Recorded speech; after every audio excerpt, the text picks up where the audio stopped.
Was waiting for some peace, right? Starting off with May 2025. The last paper that passed, right? And it was a nice paper in my humble opinion. The first question was on barter. They had access to define barter. Y'all. And you'll define barter.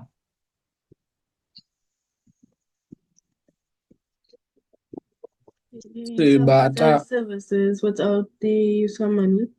Right, the exchange of goods and services for other goods and services without the use of money. That was a nice question. And then they asked to outline one disadvantage of barter. You have a few. What are some disadvantages of barter? Double coincidence of what? Right, the lack of double coincidence at once. I had to have what you want, and you have to have what I want for us to trade. What else? The lack of divisibility. Say that again? Divisibility. Divisibility. Some goods were not divisible. If you're saying your 2 cows with one of my horses, but I only want they say your 2 cows with one of my horses, but I only want one of your cows. I can't cut the horse in half. What else? What about portable? Some goods weren't portable. That was our next big issue. It was difficult to measure the value of goods.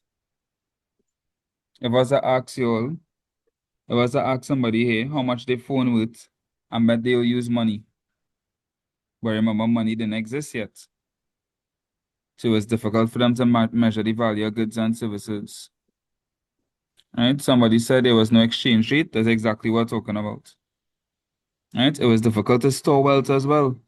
If I say, right, I have 1,000 mangoes, I'm gonna save this for my family. What will happen to the 1,000 mangoes? And it will spoil? Yeah. Exactly. So they asked for one, or they could have said any of these, right? Now remember, they use the word outline. If you just say portability, you're only going to get 1 mark. When you use the word outline, you have to explain a little, right? So I have portability. Some goods were difficult to transport. Simple as that, 2 marks, right? Then they ask for 2 characteristics of money. Here they say state. So you don't have to go into detail. You know, state is the 1 markers. What are some characteristics of money? Divisible. Divisible. Money is divisible. It's divisible and portable. Money Scarce. is portable. Money is scarce. Very good. Divisible, portable, scarce. To have about 3 more. Doable to be one. Durable, like So 4. homogeneous. Homogeneous, and it have 1 more. Money is acceptable. Right? I sure if they're working somewhere and they say I could either pay in money or chewing gum. Which one are they choosing? The I money. don't think, right. I don't think anybody can choose chewing gum, right? So it's acceptable, durable, portable, homogeneous. If you can remember homogeneous, you could say it looks the same or it's similar. Divisible, and it is of limited supply. All right. Then they gave us this check. And they said the figure 1 shows a diagram of a check, Sunshine Commercial Bank, paying order of ABC Traders $6,000. And they want to know identify the draw of the check. And then the drawee of the check. That's kinda pretty standard, right? The drawer is the person who is getting the money, who's doing up the check, who's creating the check, and that will be Kimani Clark. Right? And the payee, drawee, that will be the person who's receiving the money, ABC Traders. Thank you very much. And then it said list 3 instruments of payment other than checks used in economies. We did this the other day. What are some instruments? So debit card. Debit card. What's the next card? Credit card. credit card. It's two one time already. E-commerce. Online E-commerce, banking. online banking. Don't get tied up, cash is an instrument of pay, yeah? I know when So I'm you saying get, I know. right, bank drafts, wire transfers, digital wallets, all these things could work, right? Now somebody says standing order. I wouldn't use standing order as a instrument of pay because when you set up a standing order, you just ask any bank to transfer money from your account to the next account. The transferring of money would be the instrument of pay. Right, the standing order is just the instruction to use an instrument of pay. So I wouldn't use standing order as an instrument of pay. Right. Then they said differentiate between the following payers: private sector and public sector. Do you all know the difference between the private sector and the public sector? Public is like when the government order you, So the and public so sector, and private is like you can do whatever you want. close. The public sector is the part of the economy that is owned and controlled by the government. Say, the you saying government was a good start. And the private sector is the part of the economy that is owned and controlled by private citizens. So, public schools, that would be private sector, public sector. The Public sector. public sector. All right. Port of Spain General Hospital, private or public? Public. Public. KFC, private or public? Private. Private. Private. Exactly. Right. Then they ask for private limited company and public limited company. Now, do not mix this up. The public sector focuses with the government. Public limited Right, an companies example. have nothing to do with the government. So let's see if we can hear the difference. We can see the difference. The private limited have So what's fewer. the question again? The difference, So I forget what you said. differentiate between the private limited company and public limited company. I was saying it have fewer shareholders and it like restricts the transferability of like the shares, whereas like the limited, the public limited companies have like a wider ownership base and like it allows the free trade of the shares on like a stock exchange. Right. So the private limited company, they sell shares privately. You could even talk about how much owners they have. The maximum amount of owners a private limited company could have is 50. Public limited companies, they sell the shares publicly on the stock exchange, and there's no limit to how much owners they could have. So the public sector, so they raise funds by selling shares on the stock exchange, and they have PLC in their name, which is true. Private limited companies do not sell shares on the stock exchange. They sell shares privately and have a limited in their name, LTD. Right. Maximum owners for public, none. There's no limit. Private, 50. Right. Here they ask to explain one advantage and one disadvantage to the society in a mixed economy compared to the society of a free enterprise economy. So before we even start the advantages and the disadvantages, let's make sure we know the difference between the two. All right? Mixed economy is what? Sorry, what's a Both the mixed economy? free, Mm-hmm. both the free market and the government. All right. So both private citizens and the government make decisions on the factors of production. Good. And the free market, what is that?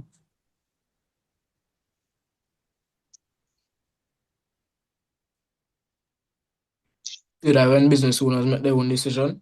Right. The private citizens make decisions on the factors of production.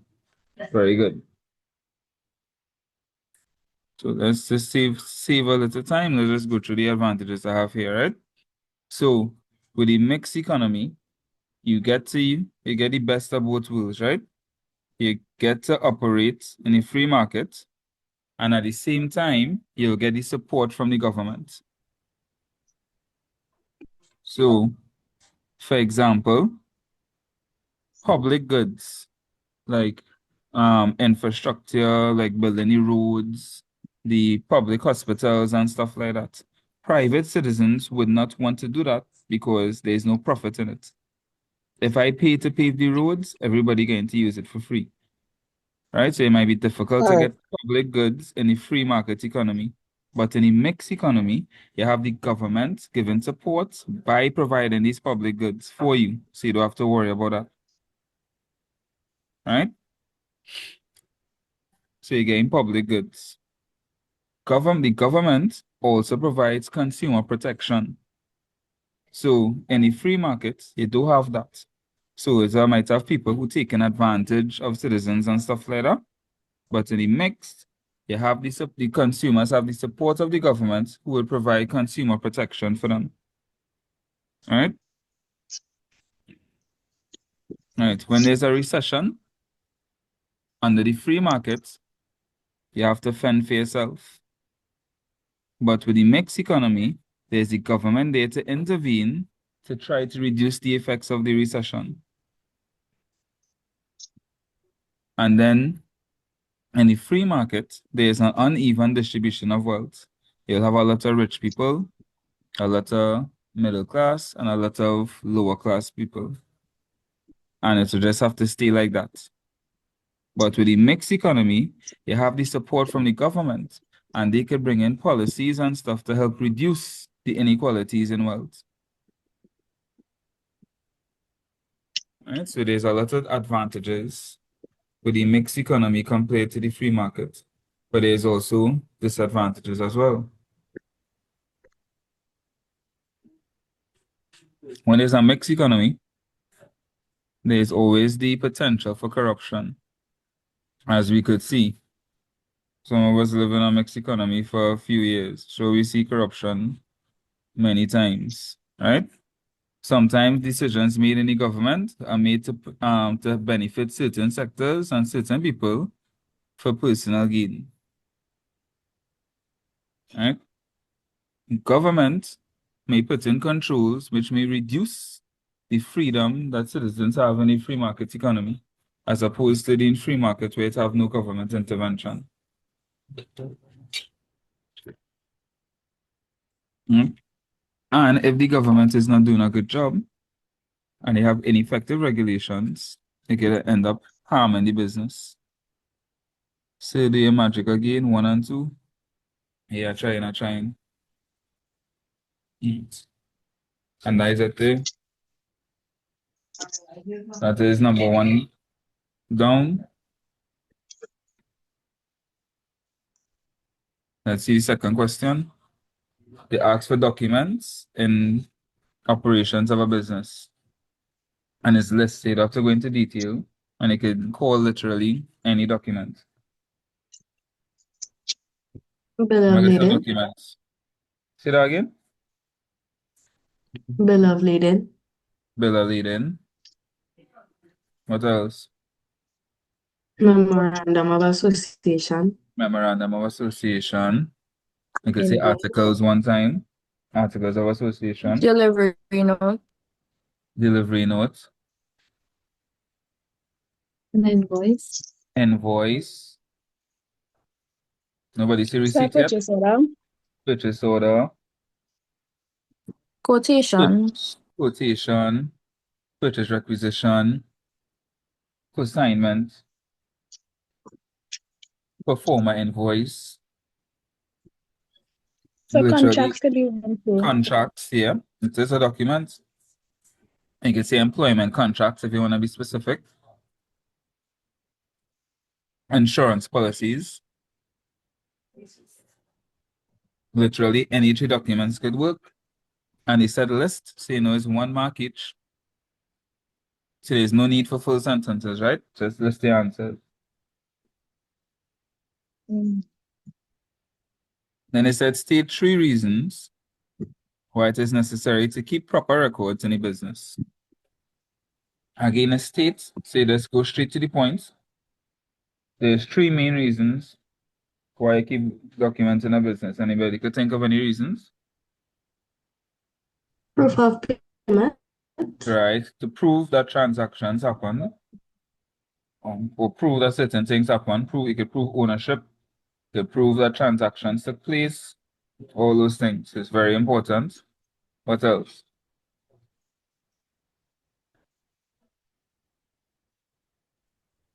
So What paper else? trail.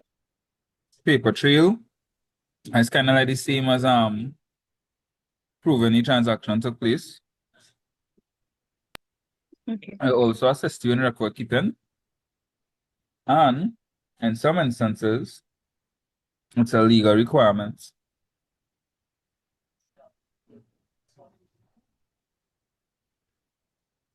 Right? So you want to prove the transactions took place or prove ownership. It's a legal requirement to keep certain documents for a certain period of time. And it's assisting proper record keeping.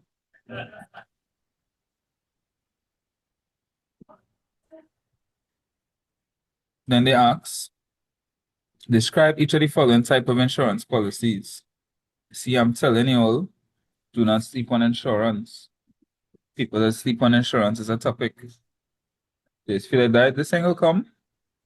Do not sleep on insurance, huh? All right. So they ask about public liability.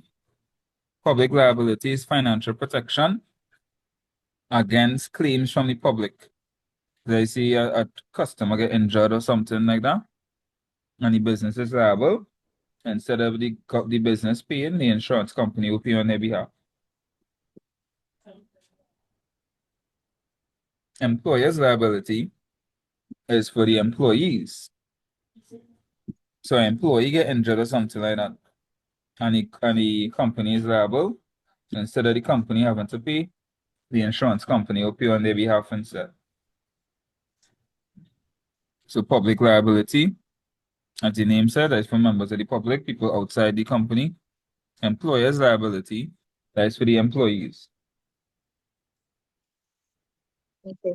So, but we don't have to wait it like that. We can wait it an hour, right? If you don't have to do it like that, No, we you could can say wait it. it in our own way. Yeah, you can say it in your own words. Status and okay, You can good. put it in your own words. Okay. All of your answers, you can put it in your own words. Once it making sense. Yes, once it making sense. Okay. Right, then it asks, define each of the following principles of insurance and state one example of each. Insurable interest. You must have ownership or have some legally invested interest in the property that you insure it. Or else you cannot insure it, right? Right? You must have legitimate financial stake in any item you insure. So I cannot get insurance for Zariah's house. And then God forbid something happens to Zariah's house and I gain money. I I don't have any financial stake. If something happens to our home, God forbid, it's not going to affect me financially. So I cannot get insurance for it.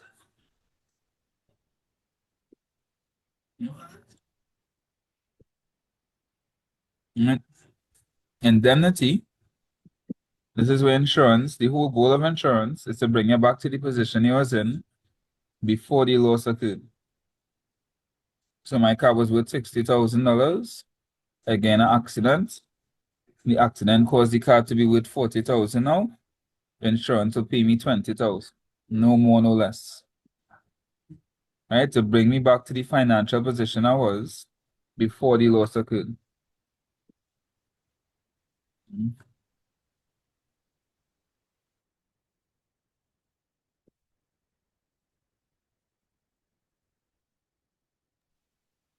Only thing I didn't put here was an example. So you all can put an example, right? You can put the same examples I used, for example, just now. Example, you cannot insure your neighbor's home. For example, if you get an accident and you lose and it costs 20,000 in damages, the insurance won't pay any more than that.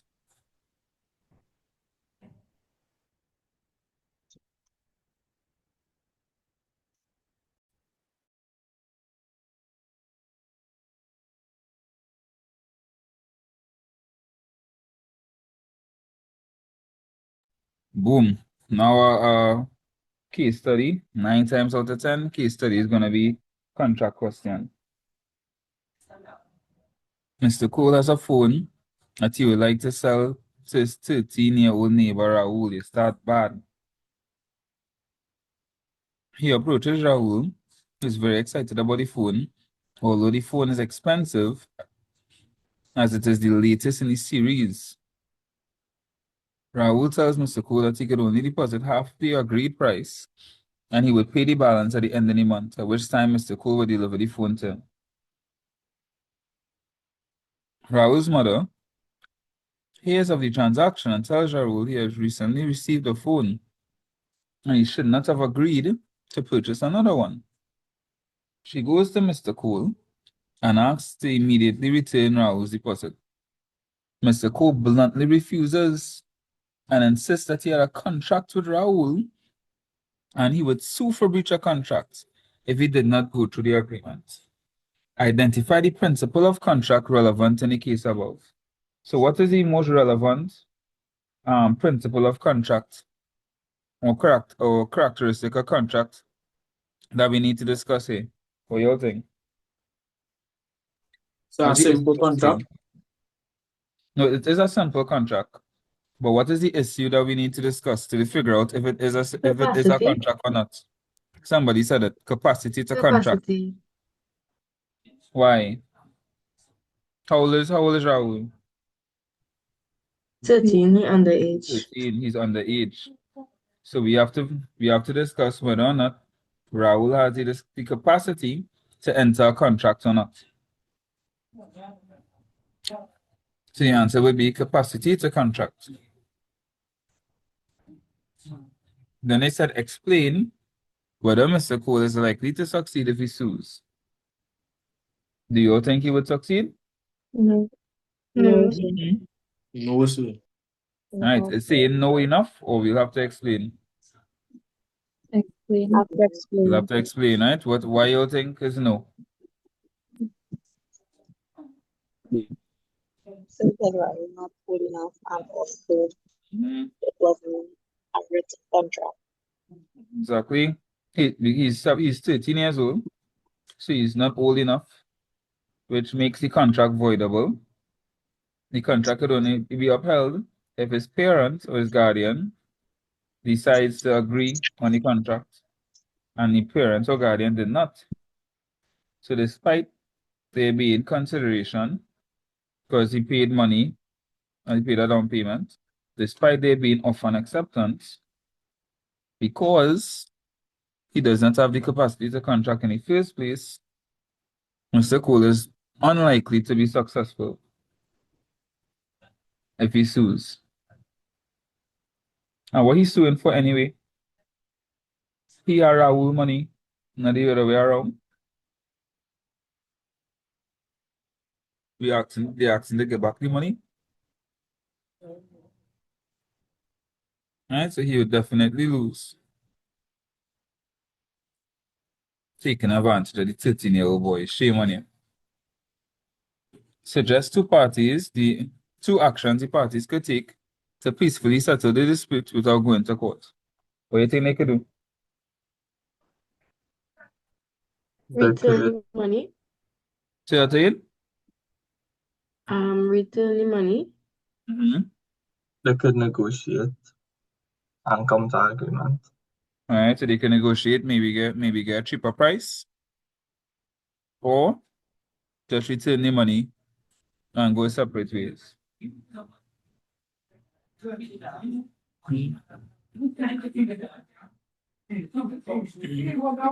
at the next one here. They can get a compromise where they let him keep some of the money to compensate for his time.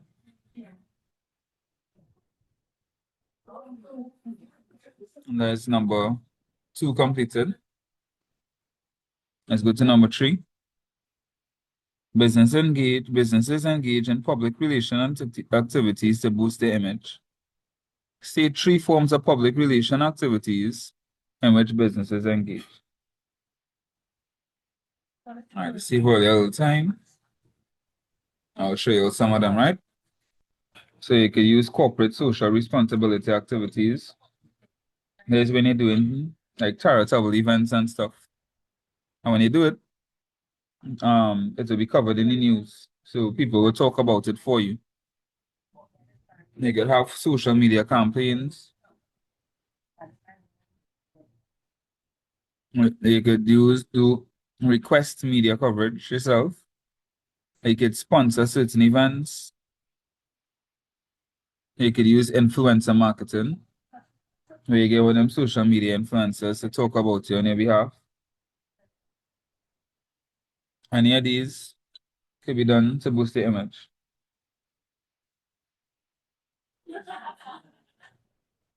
Then it asks, describe each of the following methods of promoting sales. First one is loyalty points. Anybody knows how loyalty points work? See that when I continuously shop at a business, please. Mm-hmm. There's And points. you get points that you can redeem for prizes or discounts or something like that, right? Mm-hmm. Correct.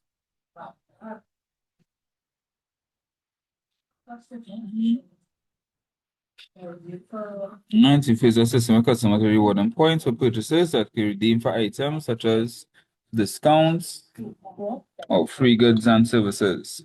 What is bundling? Anybody knows? When two or more items are sold together. Wait, right.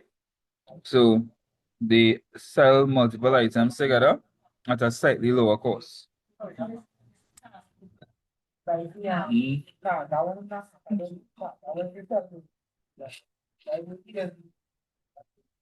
Mm. Right.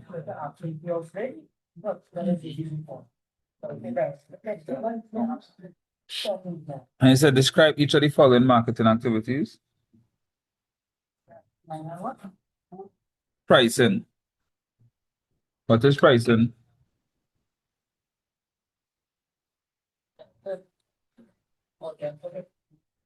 When the business had to determine a value to charge for the goods and services. Right. Setting a price that is not too high to attract customers, but not too But to low that make you a don't make a profit. profit. Exactly. Mhm. Distribution.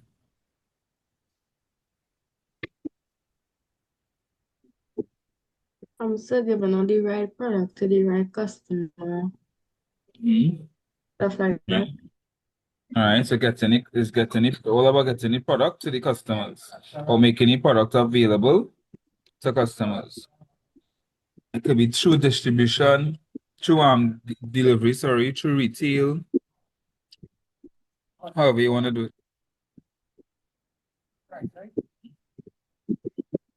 Then it said the firm, well, I'll show the answers one time. Firms utilize different strategies to determine the price at which products will be sold. Um, Complete the table below to identify each pricing strategy in column 1. So the first one, um, Just Cool Beverages recently introduced a new line of lemon-based soft drink within an introductory price below the similar products. They call that penetration pricing. When you set a price low to get people to buy from you, is a way to kind of enter the market. So people will stop buying from other people and buy from you instead. So when Digicel came to Trinidad to get people to stop buying from TSTT, or well, as you all know them, B-Mobile, they gave away phones for free. So people would take the phone from them, and then when it's time to buy a phone card, they had to buy it from Digicel. And that's how they were able to enter the market. The next one, all the bakeries in San Porto sell sugar buns at approximately the same price. That's competitive pricing. And they're selling a price similar to everybody else soon. And then Jazz Festival charges different admission prices for students, adults, and seniors. You could call that differential pricing or price discrimination. Somebody asked, isn't from Jamaica? Yes, it is. So you could call it differential pricing, or you could call it price discrimination when they charging different prices for the same product to different people.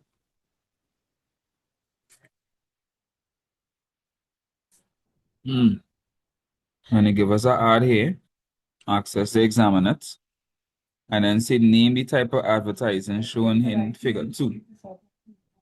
We already want ace the POB exam, want a grade 1 or straight A's, sign up with Mr. Bally from Bally Tutor Professionals today.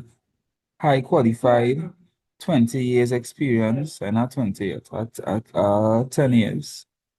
Success guaranteed or money back. Conditions apply. And then they put the information. Well, in that 10 years, I was teaching in multiple schools, so I guess you could count it as 20. They say name the type of advertising. You could tell they're trying to get you to buy, right? They're trying to encourage you to purchase. They call that persuasive marketing. Right?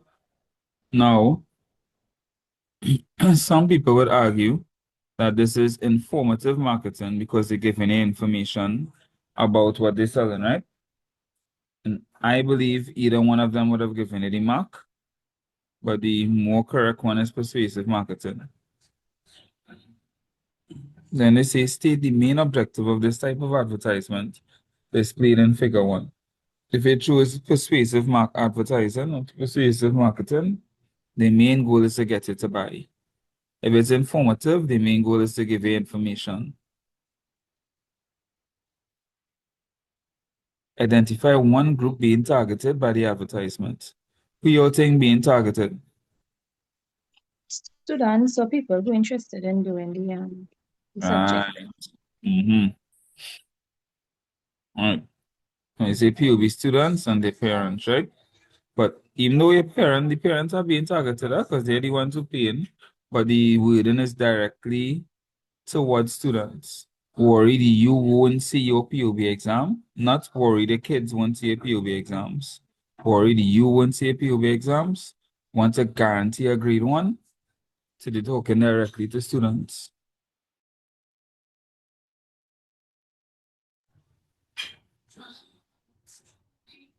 Then I'll go ahead and show the answer anyway. So just one effective communication medium that Mr. Janus could use to present the advertisement to his target market. The best medium would be social media. You're trying to talk to students. Students would definitely be on social media. All right.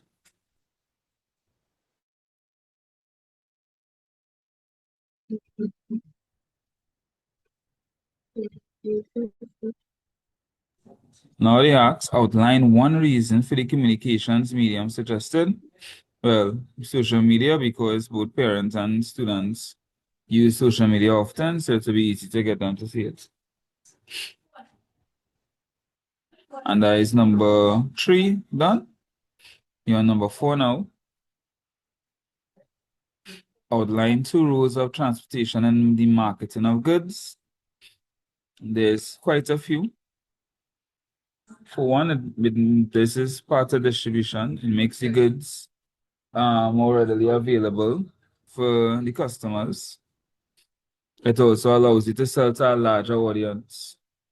Because to have some people who may not have been able to get the good, but now that you can deliver to them, they are now part of your target market. It also improves the customer service. And now you're saying, well, you could come into the store and buy, or we could deliver to you, which might actually increase your chances of getting the product. So, all right. Now they ask identify the most suitable mode of transportation for the movement of each of the following products.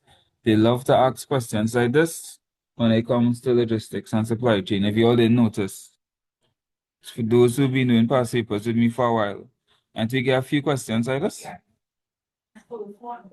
Yep. Yes, sir.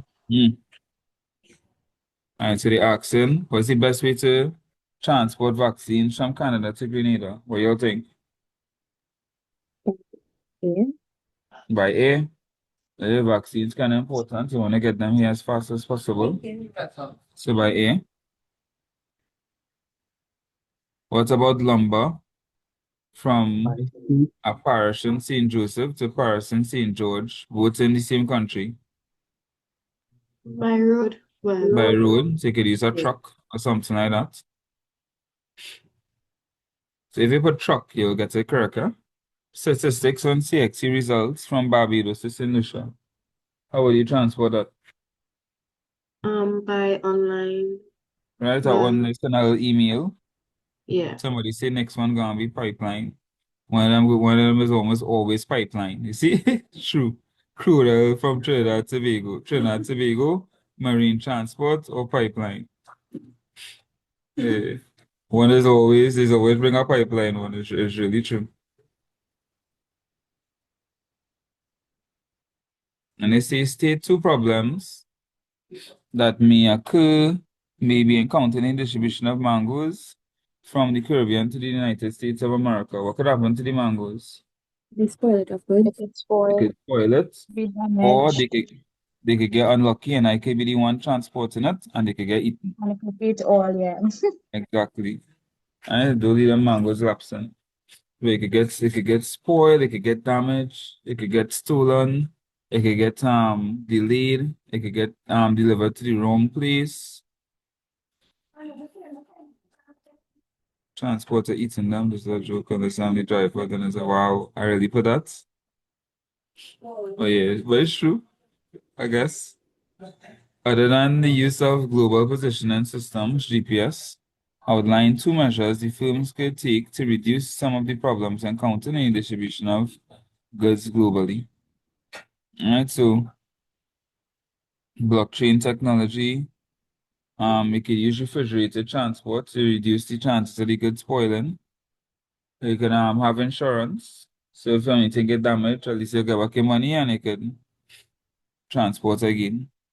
You make sure it's packaged properly to reduce the chances of it being damaged. Um, wow, give the driver his own mango so he doesn't eat them. That was a just do put that in all the exam. I need to start writing sharpness on these past papers. I can't remember writing that. Oh yeah, you could any one of the issues, like the transportation, you could transport from you could transport using the best means of transportation. So if it's something heavy overseas, you use a boat. If it's something urgent, you use a plane. Stuff like that. Somebody say manifesting me paper come so easy tomorrow. So come easy, don't worry. Then they put Queenstown Traders Inc. provides distribution services for a wide range of imported and locally produced goods. The firm has a fleet of 10 trucks, and the managers want to use global position systems in the management of the company's transportation. Explain two benefits of using GPS. You get to using GPS, you get to plot out the fastest route to go from a point of origin to point of destination. You get to monitor a vehicle's location at all times, which might deter theft. Customers can now track their deliveries to see how far it is, where it's located, and stuff like that. So that improves the customer service. It also improves their competitiveness as well. If you say you're offering GPS and some of your competitors aren't, it improves your competitiveness, right? So anything like that could work. Just remember, when it's explained, you have to write enough to get 3 marks. So it's two benefits, that would be 3 marks each. Whenever you say explain, remember you have to write. And that is number 4. Let's go to the last one now. List 3 financial institutions other than commercial banks. You have a few to choose from. To have central bank, to have development banks, to have credit unions, building society, brokerage firms, insurance agencies. Any financial institution you could think of that does anything with money, you could list them once it's not the commercial bank. Then they said, list 4 services offered by commercial banks. What are some services offered by commercial banks? Accepting deposits. So Right? loans, Loans, deposits. What else? Providing ATM services. ATM services. One more. online banking, Online banking. Good. You also have stuff like safety deposit box, standing order facilities, bank overdrafts, debit card, credit card, night safes. Well, not bad at all, guys. Not bad at all.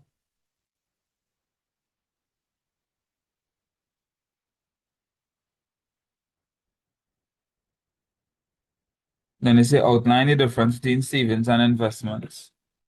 So, savings is about not spending money for future use. And investment is spending money in the hopes of future financial gain. So again, savings, you're not spending money. Investment, you're spending money. But you're spending money hoping that it's going to make you more money in the long run. You'll understand the difference, right? Yes, sir. yes, sir. All right. Then they say identify one form of savings and one form of investment. Feel like I see that question in the next paper. Savings will be like depositing your money. Saving in a piggy bank at home. Investments will be buying shares, mutual funds, stock, bond, purchasing real estate, anything like that would work. Then it said list 3 personal sources of capital that may be used to start a business.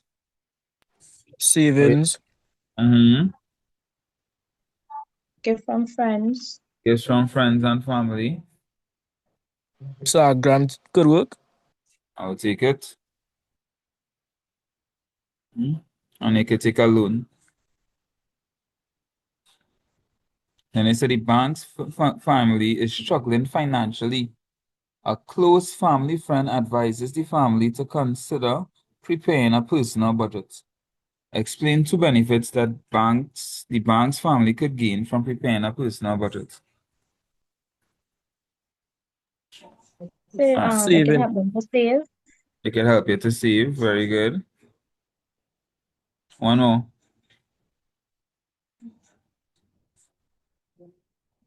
Learning how to manage money. I'll take it. It could help you understand how to manage money. All right. It could give you a better understanding how much disposable income you have. Could help you control your finances better. So it also involves self-control. Yeah.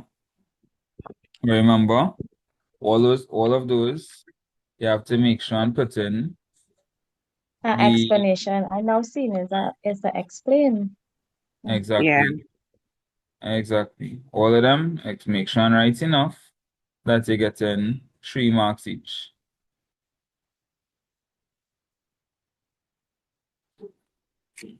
And that is the end of our first paper.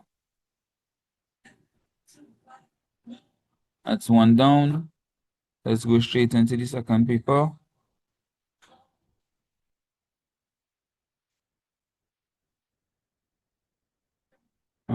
It is the 2025 May. It's the 2025 Jan now.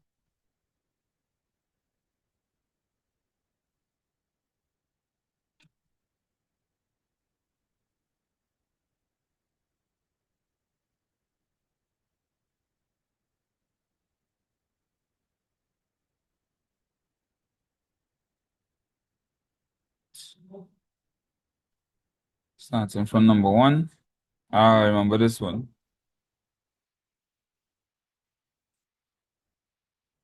And it's like Rachel Cody, owner of Good Care Beauty Salon. The salon consists of 2 departments, nails and hair. The nails department consists of 5 technicians and is supervised by Julian Jones. The hair department comprises 7 stylists and is supervised by Keely Scott. Rachel co-manages both the business and is assisted by the accounts clerk, Maxine Stamp, and the access first to label out the organizational chart here. So the Julian Jones will go on over the nails department because they said he was the supervisor for the nails department. Keely Scott will go over the hair Yeah, and I department. seen your screen, you know. Oh, you're not Yeah, seeing we my can see screen? people. Yeah. Oh gosh, my bad.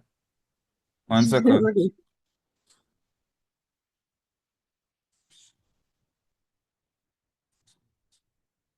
You're seeing it now? You're seeing it now, Yes, right? sir. Yeah, we see Yeah, it. yeah. All right. So I was saying Julian Jones would go over the nails department because they said he was the supervisor for the nails department. Kaylee Scott will go over the hair department because they said she was the supervisor for the hair department. And Maxine Stamp is doing the staff function. The staff function is the support function. That's why she goes there, right? Julian Jones and Kaylee Scott do not report to Maxine Stamp. It's important that you see, understand the difference there. Right? She is just there to provide support to Rachel Cole. And then it asks to state the span of control to the manager. Span of control will be the people that directly report to Rachel Cole. And as you could see, that's 3 people. So the answer will be 3. Everybody good so far, right? Everybody good so far? So far, so good? Yes, no? Yes, sir. Yes, All right. sir, good. Yes, Then sir. he said, all right, they said identify 2 potential sources of conflict that may occur between manager and employees of Good Care Beauty Salon if they ask for sources of conflict tomorrow and only ain't get that. All right. I get some sources of So conflict. conflict. Maybe conflict. Why saying conflict? Um, poor communication, sorry. All right. Poor Co-working leadership. conditions. Poor leadership. Themselves. Co-working conditions. Poor working conditions.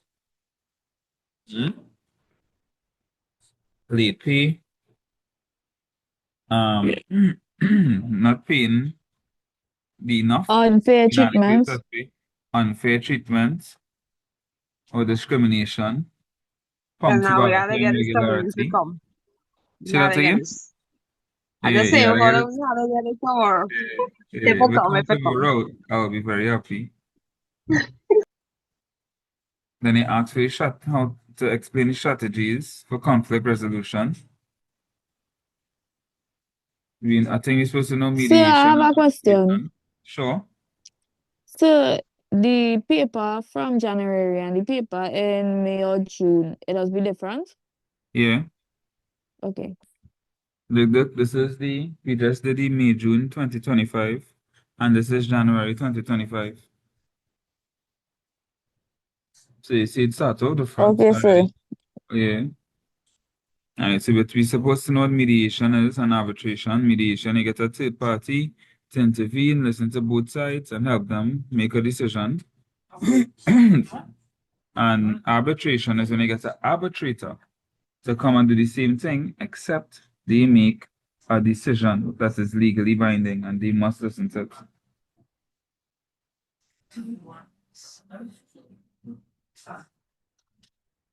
Then he asks for characteristics of a good leader. I will just scroll so you could see a few of them. Nothing wrong with putting intelligent. You should probably want your leader to be smart. I would want my leader to be smart, diligent or hardworking, honest, creative, and innovative. Those are 2 different things. Confident, problem solver, passionate, adaptable, self-aware. Any good characteristics you could think of would almost certainly fit.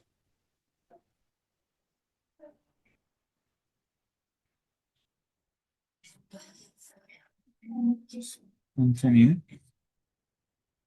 Then it said explain two benefits of a manager adopting a democratic style of leadership rather than an authoritarian style of leadership.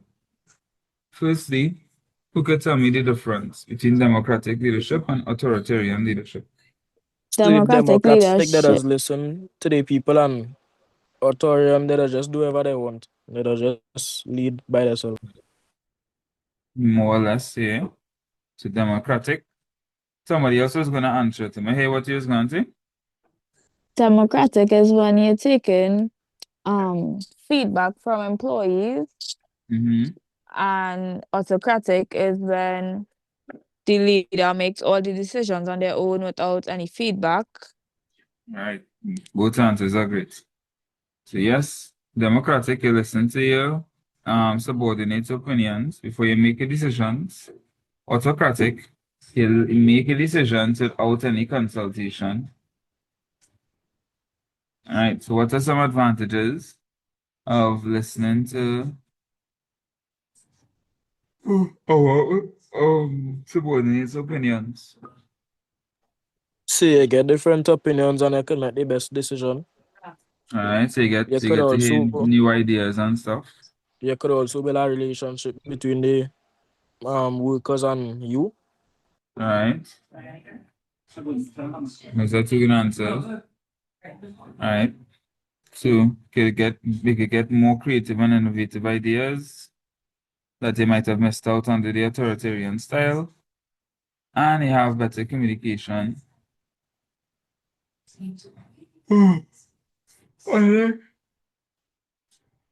One thing I want you to watch, both times when I explained it, I compared it to the authoritarian style because that's what they asked to do. Make sense?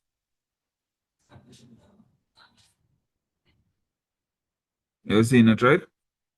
Democratic leadership can lead to increased creativity and innovation as ideas from subordinates are also taken, this must be taken, not taken, into consideration, unlike the authoritarian style that does not consider ideas. And I said there tends to be better communication under democratic leadership as it encourages information sending, sharing, unlike the authoritarian style that focuses mostly on subordinates receiving instructions.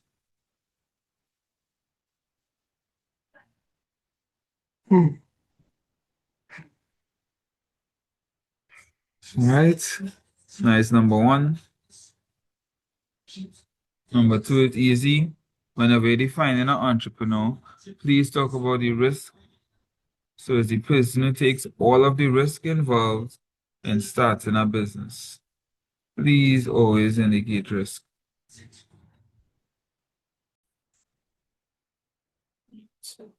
They say two characteristics of a typical entrepreneur.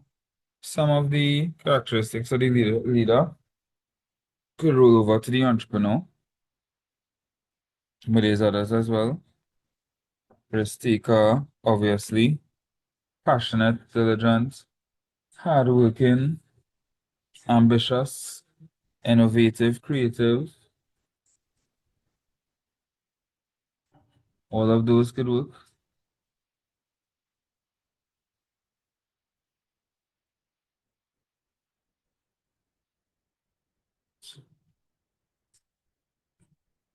Then he said, describe each of the following functions of an entrepreneur in a business. First one, conceptualizing. What is conceptualizing? Anybody knows? So I thinking about where you want to start. Like the Right. idea. Exactly. Have any business idea. As the very first thing that happens when you start a business, you have to have an idea. Very good. Bearing the risk. What do they mean when they say the entrepreneur bears the risk? So you have to endure everything that has come with owning a business. Right. Like take full responsibility, whether you gain or you lose. And all the Exactly. all the liability of the business is on the Yeah, entrepreneur. exactly. They're the ones who have to be all the responsibility for the consequences if things don't work out. Accessing resources. When the city entrepreneur has access resources, what do they So mean? that's like capital? Like, Oh no. like Yes, get the capital and stuff. Okay. yes. It is up to them to get all the funds needed and get all the resources required. Right? So it doesn't just not just the money, but the materials, the workers, etc. All of that is on the entrepreneur to organize.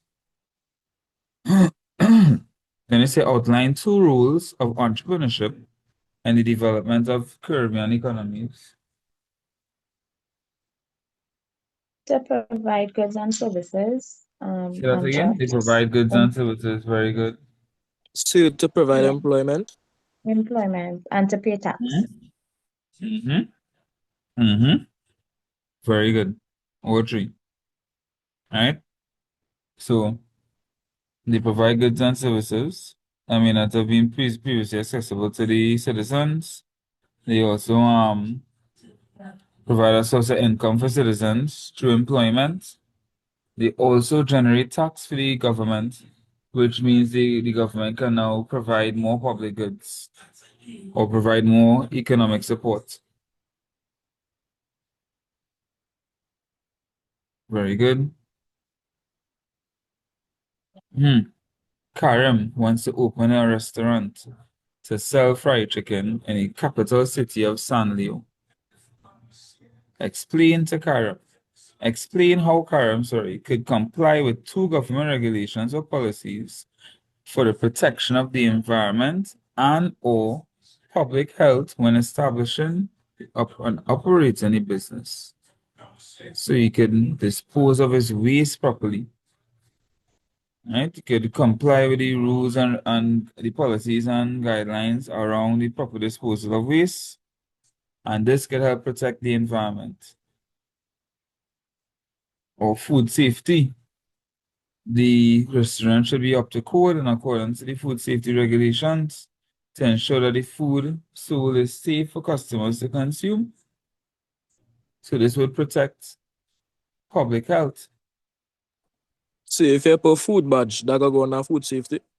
Yeah, that will be part of food safety. Once the current how you explain it, you will get your marks.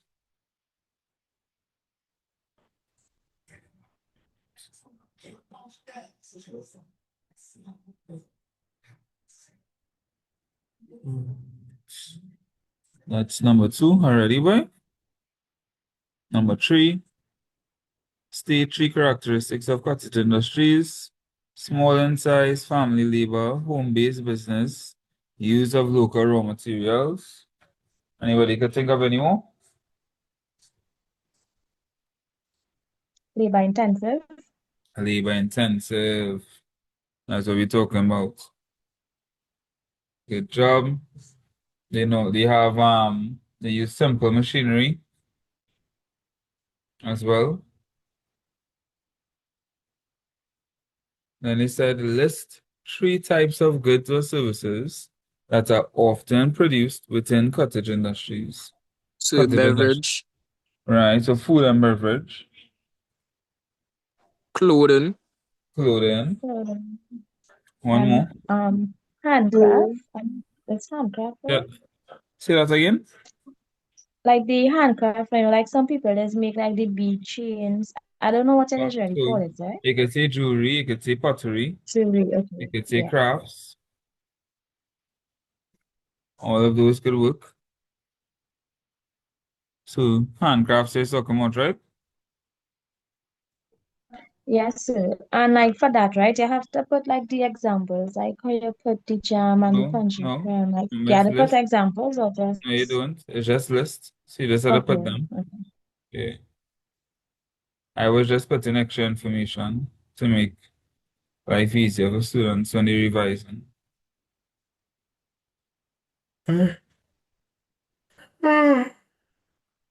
Whew. State 2 advantages of small business operations. What are some advantages of being a small business? Better communication with your Less Very good. less Better staff. communication. less stress. So All less a profits go smaller to the workload. owner. Yes, but you could have a small business and be a limited liability company and have multiple owners, or a small partnership business and you'll be sharing. So it's easy to set up. Easy to set up, right? You could have personal service. You can look, my company is small. You're interacting with the owner, and I sure I can name a huge amount of large companies, and you're never met the owner.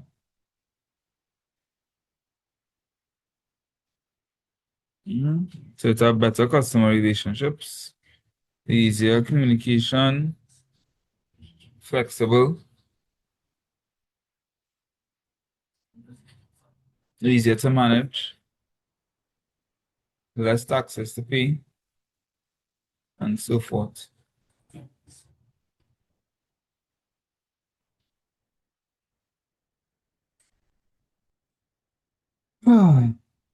Two disadvantages: they are limited resources.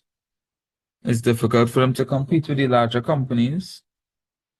They have potential income instability. If things not doing well, they will be under pressure. And they have financial risk.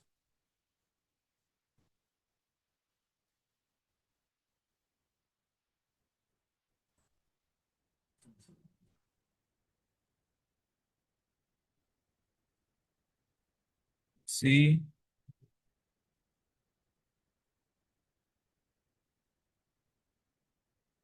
Jerome's operates a small fruit juice manufacturing business in Spicetown. Recently, he has seen opportunities for growth in the business and has been considering expanding.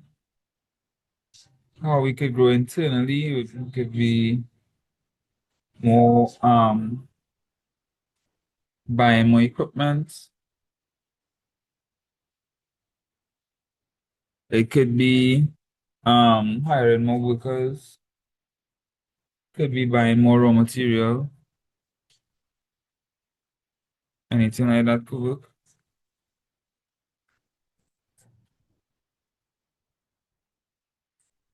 And he said take one way it could grow externally.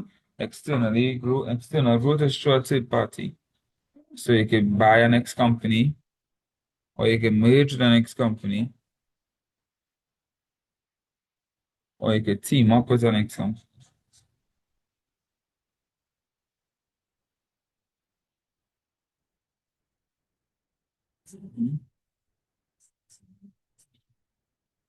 And it said explain the likely effects the expansion could have on the organizational structure of Jerome's business.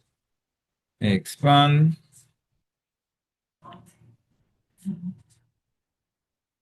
The whole organizational structure could change. You might get more departments.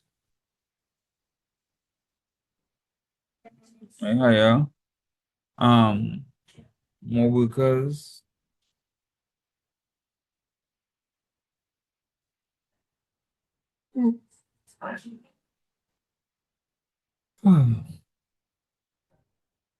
Then here they ask about a linkage industry. What is a linkage industry?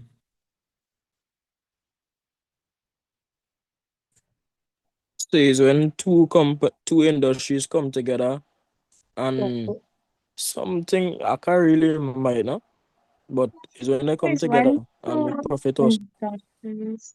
It's when two industry. One industry depends on the other industry to The help output of one in the industry is the input of another industry. inputs of the yes. So you sell, I don't know, I Salt. will I use selling the salt example. and you. I selling salt and you making salt. Exactly. All right, so you selling mangoes and I making mango chop. I buying your mangoes from my mango truck. Right. So far, right. Let's see here. Oh gosh, I scrolled a little too fast. What number was on? Number, I don't know the number, but not this, not this, not this. linkage. I feel it was number 4, you know. Right on the linkage. This The is linkage question. we did this, previous meditation, arbitration, did that, did So it was that. number 5 then. So we here. This is number 3.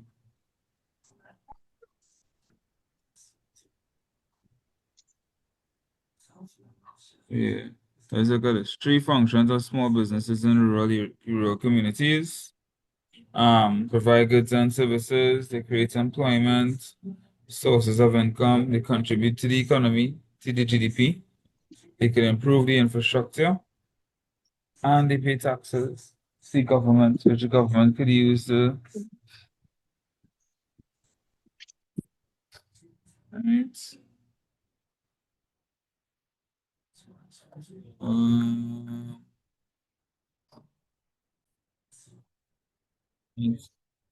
so some of the advantages of small businesses: easier to manage, lower expenses.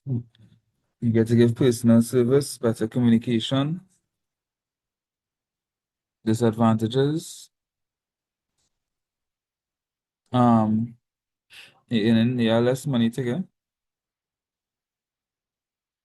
Um, Harder to get a loan. You work longer hours. Hard to compete with large companies. You offering the best employee to have in Trinidad $3,000 a month, and the large company offering them 12,000. Hard to compete with them. Then they said the owner of a small manufacturing business is considering expanding a firm. Explain 2 possible effects any firm's growth may have on the internal operations. So what will happen inside the company? Communication breakdown. All right. So it might be harder to communicate. What else? Poor communication. Yeah, well, that's kind of the same thing. But yeah, you may have to purchase more raw materials, might have to hire more workers, buy more equipment, might need more departments.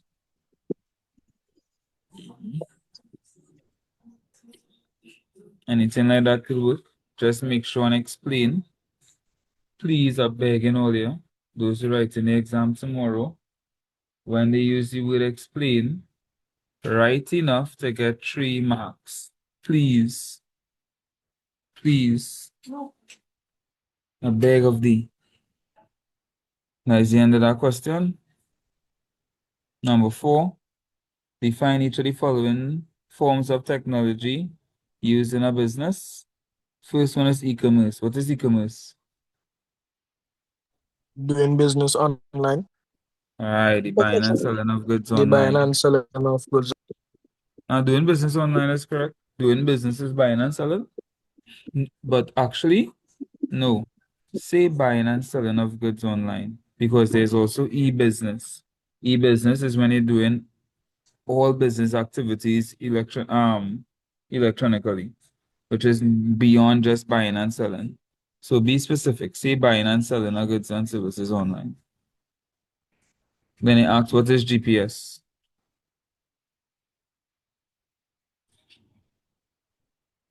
It's a satellite That based, tracking system, a global tracking right? system. Right. Makes use satellite based tracking system or navigational system. Right? Satellite based navigational system. Used to track location of places around the world.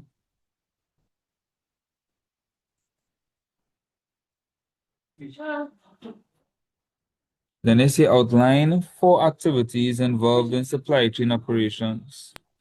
Production and the distribution. All right. Well, I have them there already. So production and distribution, that's 2. Production is manufacturing. Distribution or logistics, that's delivering the goods. You have planning. You have warehousing, storing the goods. You have sourcing or procurement to get the raw materials. You have reverse logistics. That's when people return goods. Somebody said storage. That is correct. Storage and warehousing is the same thing.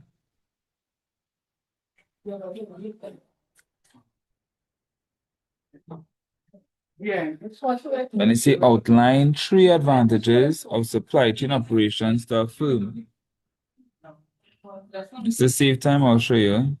One See that time. you to meet the needs of the customers. Right. You get to meet the needs of the customers, which will increase customer satisfaction. They can reduce the costs if you're doing it properly. And it can give you a competitive edge over other similar companies.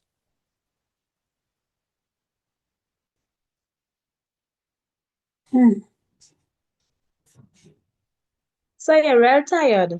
Mm-hmm. My God. I'm tired since a while now, since yesterday. So But how long long this as is for? tomorrow, How long the class is as for? long as we could go for. Like, see, we could do Okay, at so least then 8 until that papers now. school. And you have school tomorrow? Yep. 8? Okay. Yeah, like, see, we could do at least 8 papers. And this paper number 2. The papers Hmm? and Yeah, we I'm could gonna do it. We study in could do it. school tomorrow. I mean, Okay. No worries, that could papers be good. needed for tomorrow, so yeah.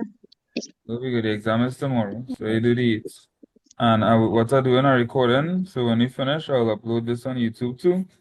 So if all you need to go it over or anything like that, so you want to share it off any friend who might need it for a last minute cram, you can share it to them. And then let's I see, like that part too. explain 2 ways in which logistics could improve the competitiveness of a business. Again, faster delivery. If I could say I could deliver faster than you. So if I offering GPS services and saying, well, you could track your delivery. You can't track your delivery with them other competitors, well, you can track it with me. That helps give you gives you a competitive edge.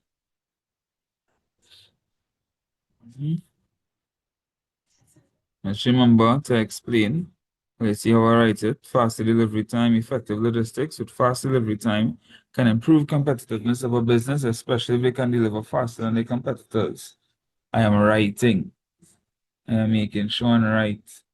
So I want to get my marks. GPS tracking, giving customers the ability to track their delivery or any other similar service that may not be offered by competitors, can also improve the competitiveness of the business. I am making sure I'm right. Last one now. They said list 4 social services which are provided by the government for the citizens of a country. We have 6 here.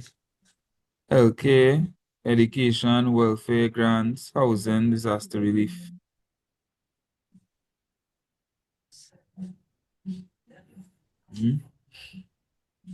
I hope you all could remember this 4. Thank you very much. Right, you all live in a country, the government provides stuff for you. Try and remember some of the things the government provide for you. Right? Welfare, healthcare, housing, affordable housing. Well, you go to some of you go to government schools, education. So we just have to remember what the government is doing free. Say that again? We just have to remember what the government could give us for free. Exactly. Yes, pensions would fall under welfare. Mm-hmm. Right.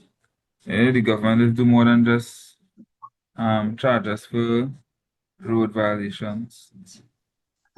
Oh my God, Okay. celebrate with it, please.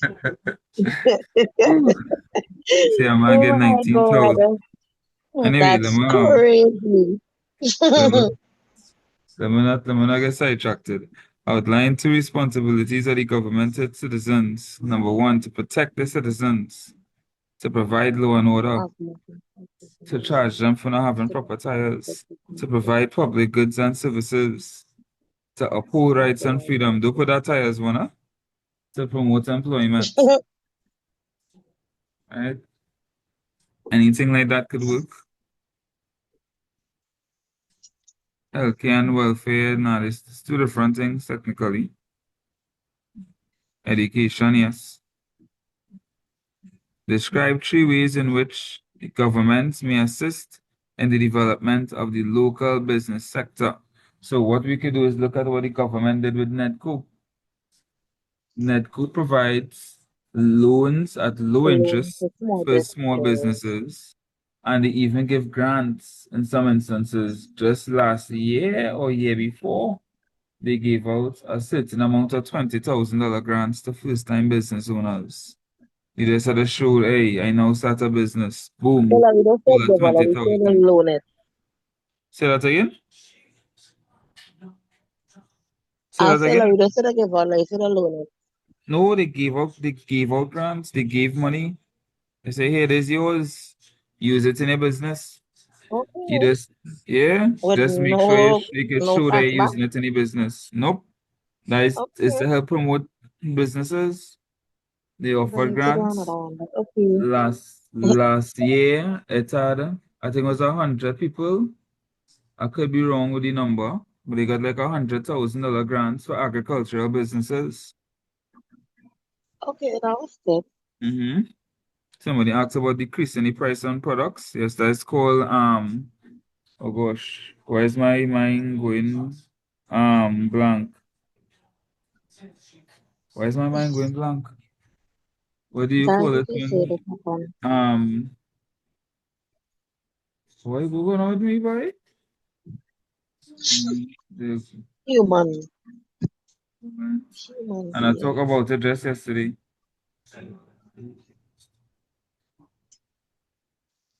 Um I don't know why mine going blank. When I come back to my, I'll see what it is. But yeah, the government could cover part of the cost to lower your overall price. They could offer tax incentives to small businesses. They provide training and development. So Netco actually provides training and development at a very low cost to persons who have loans with them or who get grants with them and stuff like that. So they're not just giving you the money and saying go do something. They're actually training you on how to be business owners So and stuff like that, right? okay. Subsidies. I see what I was looking for.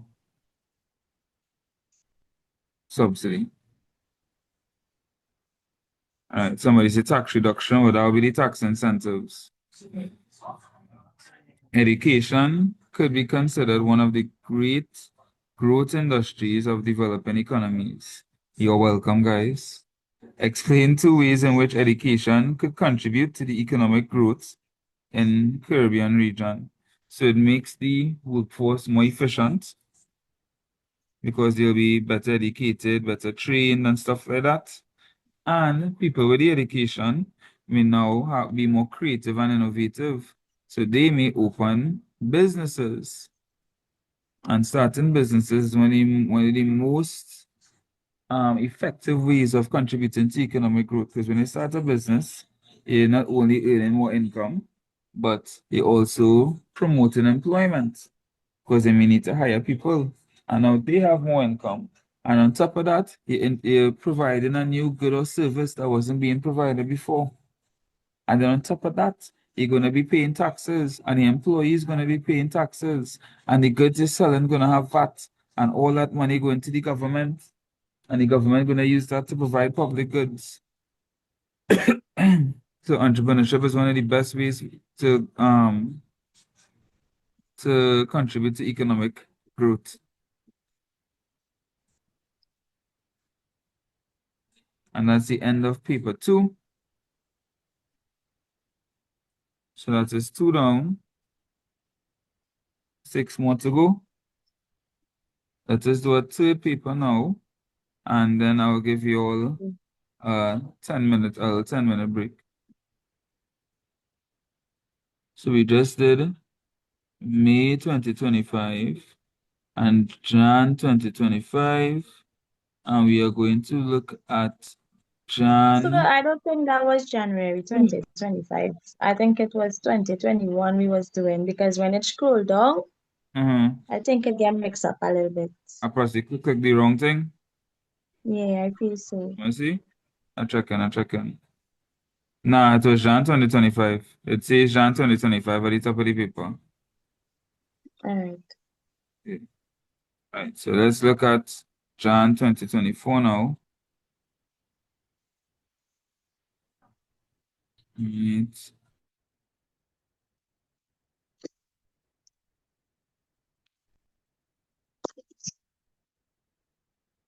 All right, this is Jan 2024. First question it asks is define a stakeholder. Well, the answer already there. Anybody who has a vested interest in a business. Anybody who has a vested interest in a business is considered a stakeholder. Once the business affects you in any way, you are a stakeholder. Then he'll ask for two stakeholders that are involved in business. They didn't ask for internal stakeholders or external stakeholders. They just ask for stakeholders. Making life very easy. So you can just list out people that are affected by the business in any way. Owners, employees, the government, suppliers, competitors, customers, banks, government, society on the whole, the environment, and it could go on and on and on and on and on.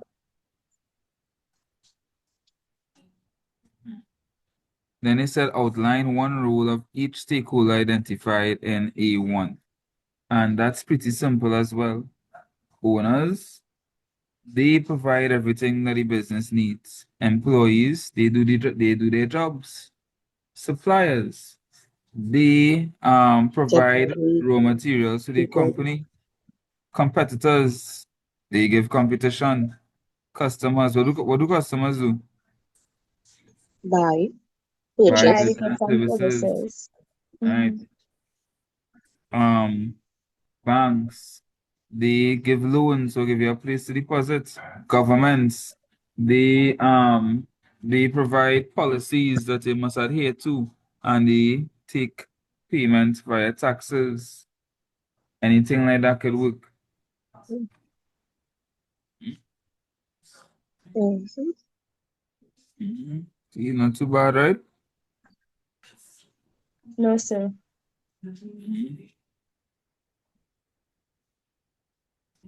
Then they said describe two functional areas of a business. When they're talking about functional areas, they're talking about like the different departments in a business. Anybody could think of any? human resource department. Human resource department. Marketing. Describe. Wait. Just on this now. They said describe. So describe the human resource department. The human resource department is where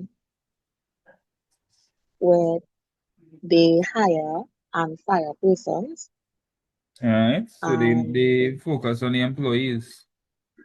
yeah, we focus on the employees, equipment, Mhm. What does the marketing department focus on? to push to promote, So push the product to who? Starts with out C. Consumers. on the market to consume. Consumers or customers, right? So the marketing department focuses on customers. The production department focuses on Making a Goods. product. the products. Very good. The The accounting or finance, finance department focuses on money, Managing money. right? monetary aspects of Right. business. So our IT department focuses on the technology, research and development department. focuses on creativity and innovation. And it could go on and on. Then it said list 4. Right, very good. Making customers aware of what products. Very good. List 4 ethical or legal principles and that business owners should adopt when establishing and operating a business. You don't have to go So into paying detail. tax, Pay your taxes. That's a very good pay the one. workers' wages. All right. Pay the workers on time. Pay them fairly. Thank you very much. You already say Switzerland. Okay. Pay them on time. Pay them fairly. No money Another one laundering. could be, Still provide a safe environment for the workers and Provide a customers. safe environment for workers. Very good. proper waste disposal. Proper disposal of waste. Yeah. Exactly. Well, you're cooking with gas, man. That's what we talk about. That's what we talk about. Hmm? Keeping employee records confidential. No consumer exploitation. Complying with all the laws. And the no money laundering thing. Yeah, no money laundering. Mm. You ain't doing too bad at all, man.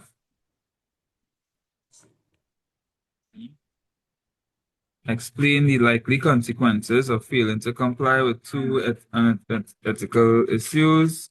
If a money launderer can end up in jail, if it like false advertise and stuff like that, it could lose the confidence of him of the consumers. It could hurt your reputation.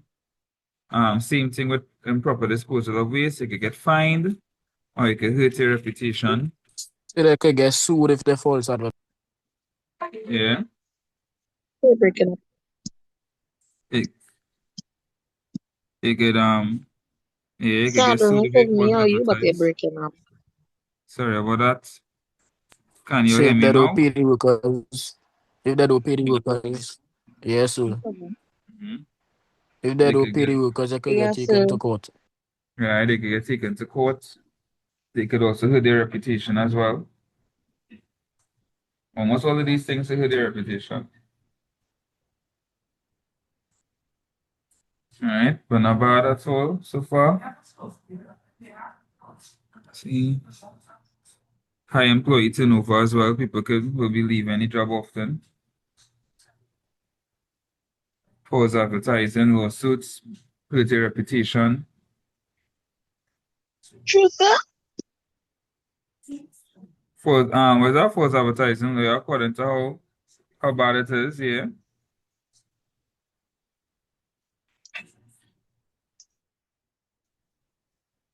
Mhm. Money laundering, you're going to jail. What's a feasibility study?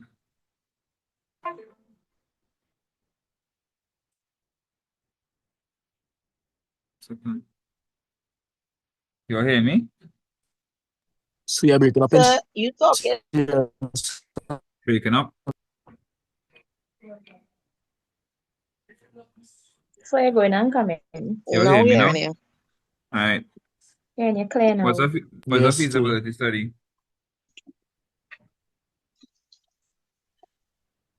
Who knows? A feasibility study is basically an investigation to Mhm. see if the business will be a viable one. Very good. Perfect. Investigation to see if the business is viable. If it makes sense, have any business on start any business or not. Perfect. Scroll down one time. Research done to assess the viability of starting a business or venture. State 2 reasons why it's important to conduct a feasibility study. Why is it important that we conduct a feasibility? Gosh, so Yeah, do nowadays, we that's waste why. money and time? Mm-hmm. right? You want to make sure you don't waste money and time. So you could see the competition that you have. Mm-hmm. You could see the competition you have. Mm-hmm. Get information on your competitors. You can lower your risk. Get a better understanding of your costs. Ensure that the business will actually be profitable. All of these things could work.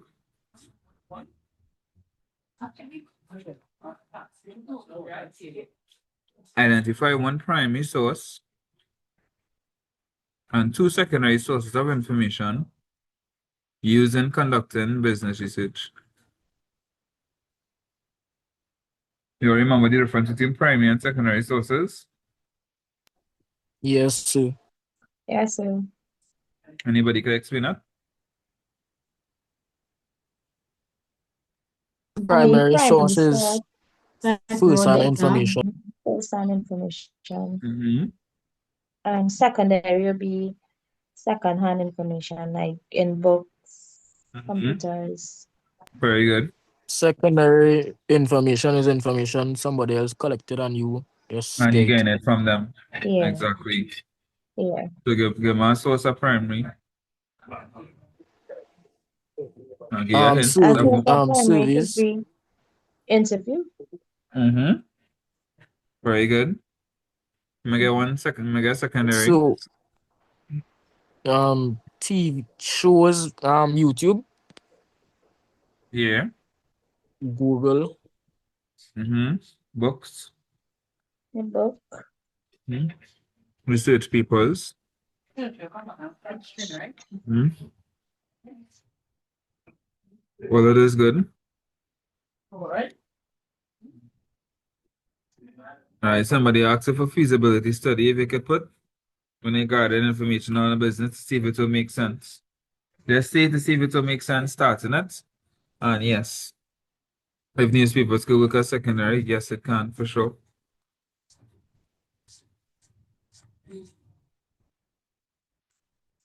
Then it asks outline 2 reasons why planning is necessary for the successful operation of a business, right? When you plan, you reduce your risk. Plain and simple. Planning reduces the risk of failure. Determining your goals can give you a sense of direction. It can give you an understanding of the funds that you'll need, the money that you'll need. You could create checkpoints to measure your progress. So, quick question again. How long is paper? 2 hours. Okay.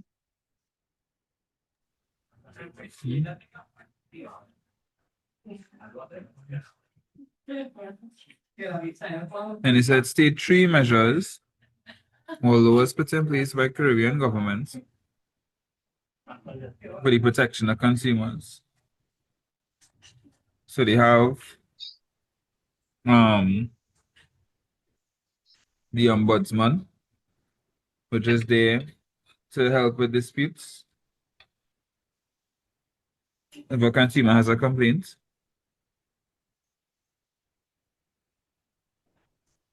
you need to have certain licensing done for certain products or services.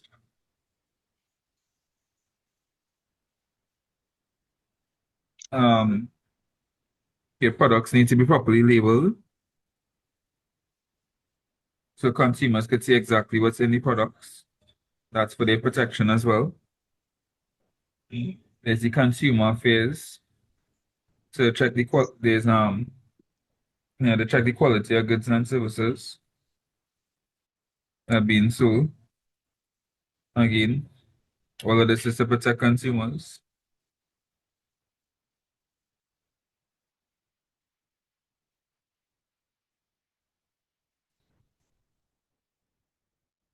Protection of consumers. We have embargoes, bureaucratic red tape, and tariffs. And do questions repeat? Yes. More paper one than paper two. But they repeat. Jomo is planning to open a barber shop. Explain 2 factors that Jomo should consider when deciding on the location of his business. What you should think about when he decided to open his barber shop. The traffic or the population. Mm-hmm. Convenience. How easily accessible his business is to his target market. But never. What else? If it's a high risk area, Mm-hmm. Yeah. The level of crime. Then to the Police first as answer, well. which was crime. See that again? For me? Yeah. No, I said we had done see a first answer, which was crime. So Uh-huh. I was Right. going to answer, yeah. Okay. How close is his suppliers are? The location of his target market. If there's parking.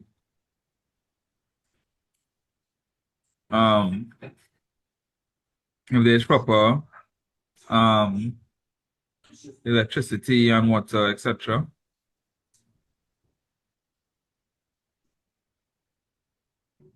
The crime, proximity to customers. Oh yeah, where the competitors are. Now you want to be right next to another barber shop.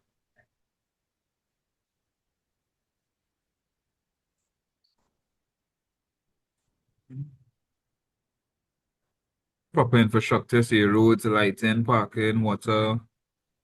So drainage could have go in that proper infrastructure too, Proper because they don't want infrastructure, to yeah. set up no way that is flood and all them kind of stuff. Exactly. Mhm.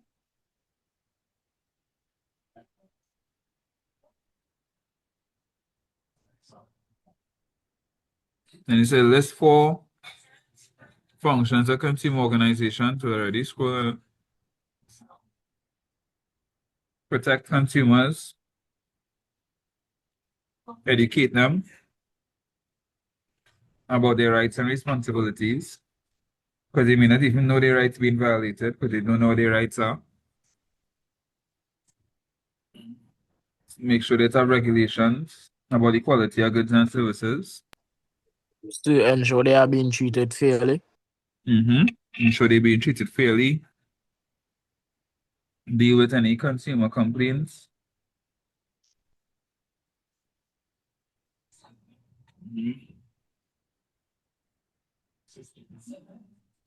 Try to assist with policy making, or try to influence policy making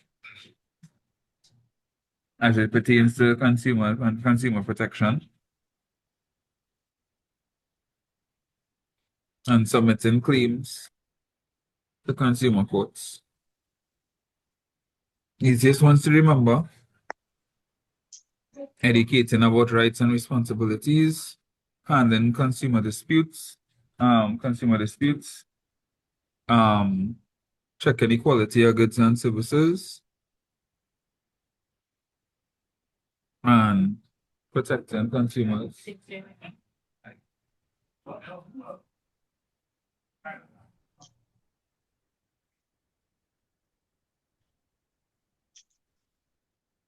I already show warranty, but when show the others?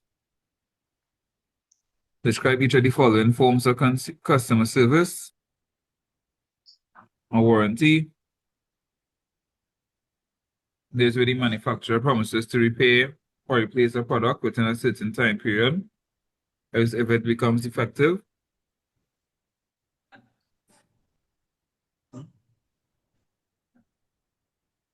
Online chat. What is our online chat, and how can it be customer service?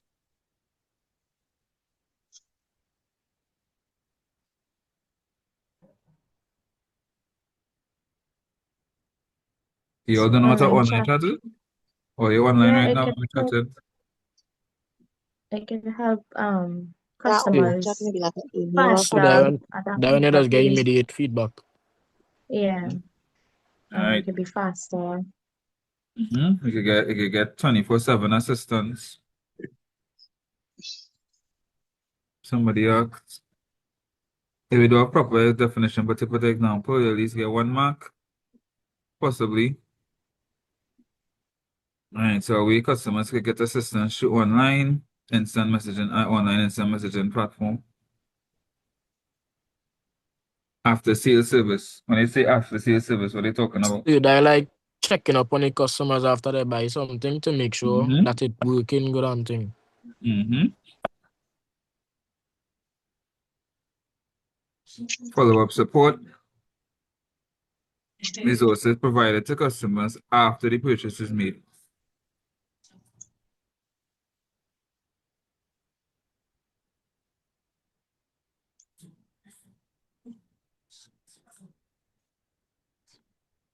Me see the explain word. Leon has created a unique line of natural skincare products, which include soaps and lotions. He is preparing to launch his product line at a small business expo. Explain to Leon the importance of obtaining a trademark for his new line of products. What does the trademark protect you from? Um, from And from another person using Your your I don't know if it's your name or your product. so I can't your remember that word. name, No. your name Logo. and logo. So it stops people from Your using your name and name So or logo. your logo. copyright to produce. Copyright is a different thing. So, Serious? so trademark stops people from using your name or your logo. Copyright stops people from using your works of art. So, yeah, if you write a book or you write a song or you make a beat, copyright stops people from using that. Patents, that's all.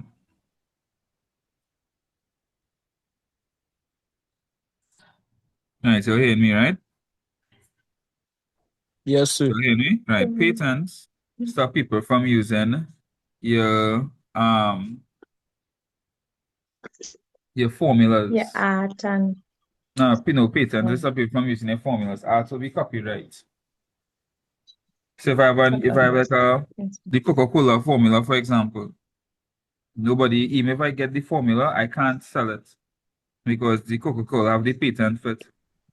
If I do sell it, they could yeah, sue and me. like KFC and thing and the Mm-hmm. ingredients. Mm-hmm. Yeah.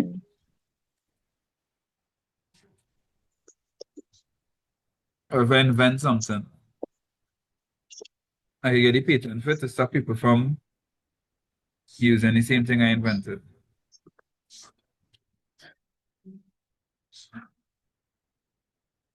So here they ask them about trademark. Right? It's important for him to trademark his name and logo because he wouldn't want, after he builds up his name and reputation, for somebody to use the same name and reputation and benefit from his work. Because people will buy from that person thinking it's him. Or worse yet, they use his name and logo and they actually provide poor service and hurt his reputation. So to stop those things from happening, where people either benefiting from his name and logo or hurting his reputation, he should trademark it. So only he would be allowed to use it. And if anybody tries to use it, he could sue them. Does that make sense? Yes, sir. Yes, sir.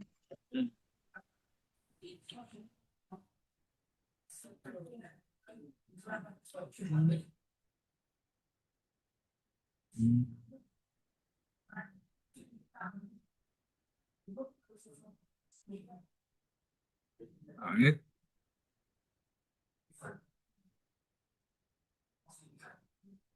The trademark wasn't a thing, I will be selling clothes right now with the Nike logo on it, telling people it's Nike. As a matter of fact, Louis Vuitton buying a white tee and putting a Louis Vuitton thing on it and selling for $1,000.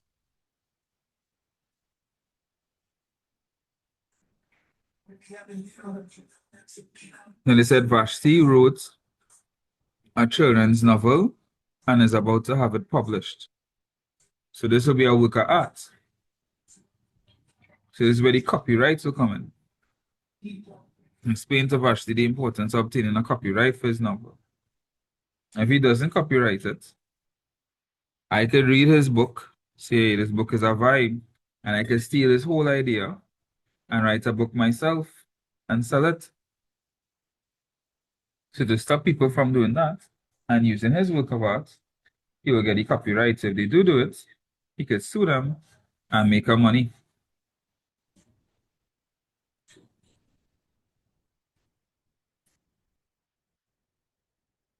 Exactly. So nobody could claim it as theirs and get the benefit.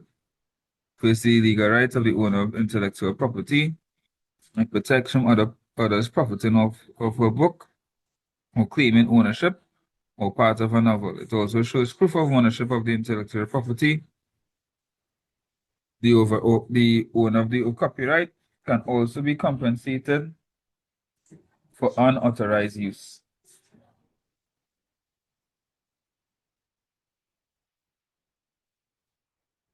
So if you write a book, copyright it.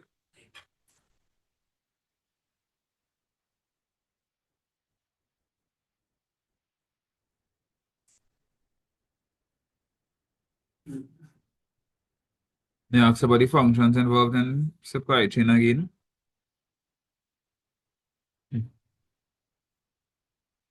Technically, transportation and logistics is the same thing.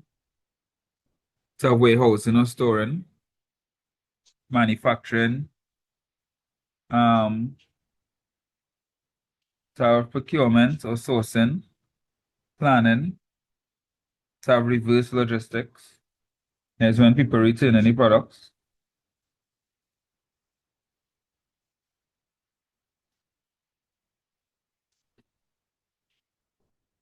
Two advantages of supply chain operations.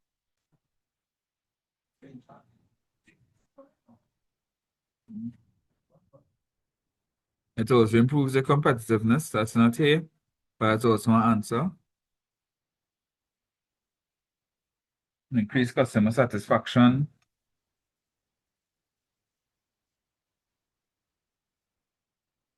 Reduces your cost if you do it properly.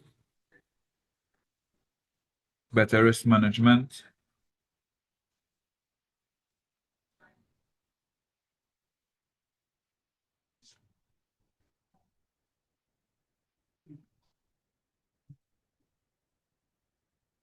The basic challenges with supply chain operations. Increased carriage costs, delivery delays.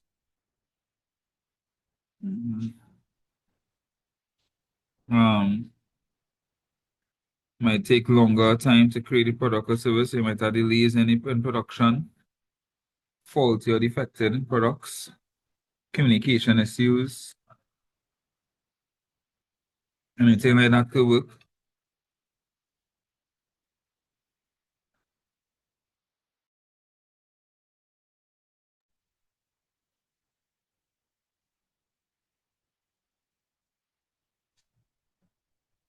Then it say outline 3 forms of technology. Outline how 3 forms of technology have impacted supply chain operations. So faster communication.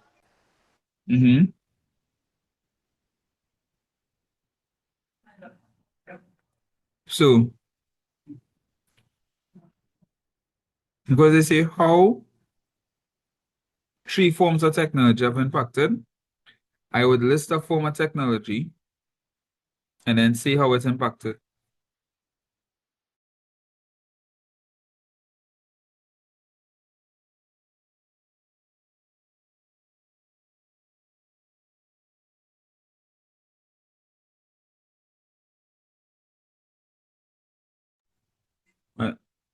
So I say GPS.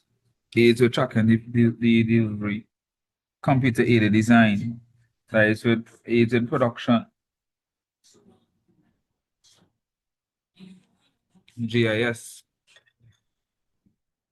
Help spec the best routes for delivery. AI. And the AI can help with everything, yes? Make it aid in production. Mobile payments. Make payments easier. E-commerce. Makes it easier for customers to purchase goods. All right, so let's list technology and then see how it impacted supply chain. If it have one technology that you could use in almost every answer when you're asking about technology, is AI. You could use AI in every aspect of business. Literally every aspect of business. Name a technology that helps you with business plans, AI. Delivery, AI. Production, AI. Marketing, AI. Getting a business idea, AI. All right. Someone asks if you have to see the long vision. Not necessarily. You could put A dot I dot, and the examiner would know what you're talking about. But to be safe, I would write it out. I would say artificial intelligence. If you spell it wrong, it's okay. You can't lose marks for spelling, literally. You're not allowed to take marks for spelling. Unless you spell the word so bad that they can't tell what you're saying, they can't take marks for spelling. A student spelled profit in one of my classes as PROPHET, like a prophet, and I had to give it correct. Yeah, Professor Benjamin. An next student said a liability is something you owe, but they just wrote the letter O. I had to give them it correct because I knew what they meant. Right? So you can't lose marks for spelling, not in POB. Right? The directors of Tropical Grove Limited are extremely excited to introduce a new soft drink to the market. They are optimistic that they will have a competitive advantage over similar producers. Explain to benefits that Tropical Grove Limited could gain by outsourcing some of its operations to gain a competitive advantage. Do you all know what it means to outsource? What does it mean to Yes, outsource? sir. As I get that, so it's like getting a third party. So like if you have a business and you want like somebody else to do the accounting part for you, like you can hire a outsource. I don't know if I saying it right, but No, you're saying it correct. I think it's So you could along that hire lines. a third party to do a part of your business functions for you. Very good. That's exactly what outsourcing is.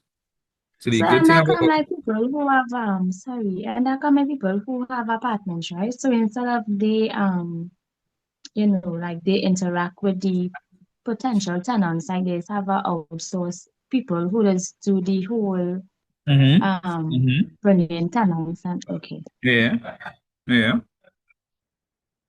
So the good thing about outsourcing, right? If I outsource, let's say human resource, that is one less function I have to worry about. So it frees me up to focus on other things. That's one big benefit.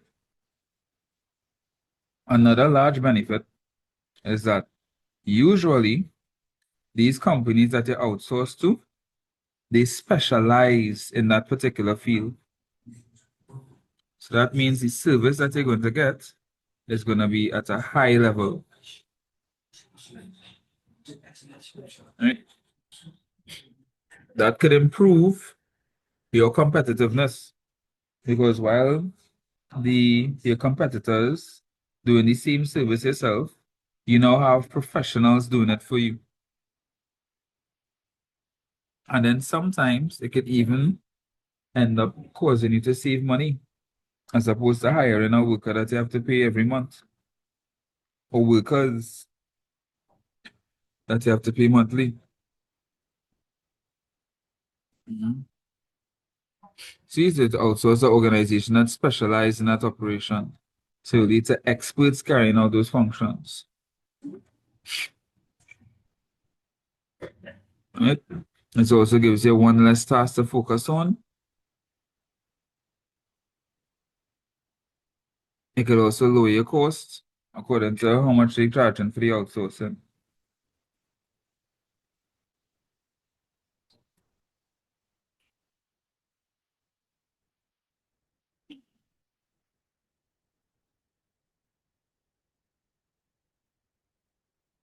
Number 5 now.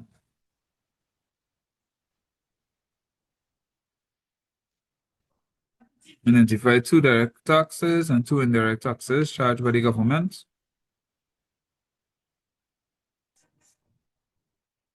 Direct taxes are the taxes that come in directly from you and going straight to the government. Doesn't pass through a third party. Income tax, corporation tax, so the national insurance, but property tax.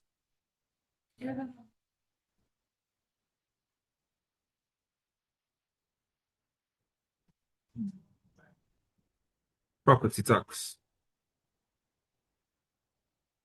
Indirect tax pass through a third party, so like VAT. When I buy the product, I'm paying the VAT one time, but I'm not paying the VAT to the government. I'm paying the VAT to the company that I'm buying the goods from. That company will then carry that VAT to the government and pay it to them. So I'm paying it through a third party. Same So thing what with like, about purchase tax? what about? Purchase tax. And again, and again, the last word, purchase Purchase tax. tax. Yeah, yes.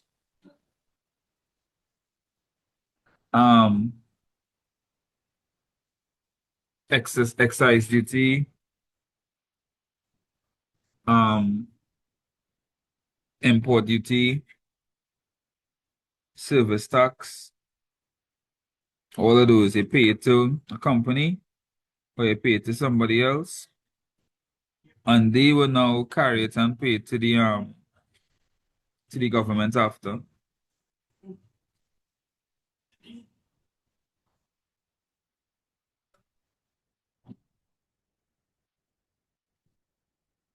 Then you say outline 3 measures that could be taken by the regional government to influence the citizens to protect the natural environment.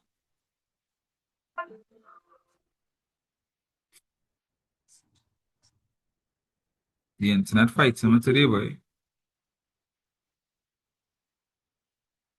The internet trying to I fight me think all we today, hear man. was natural environment. The whole thing block.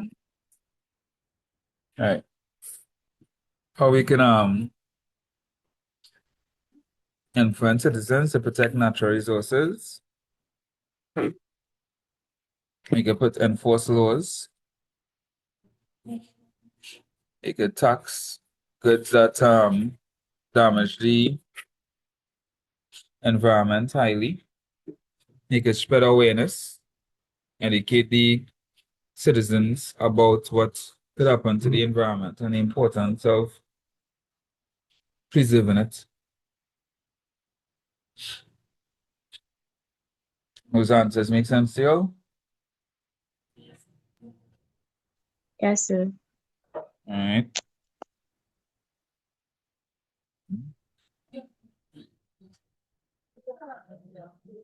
Then it says state 4 responsibilities of the Caribbean government to their citizens other than the protection of the environment.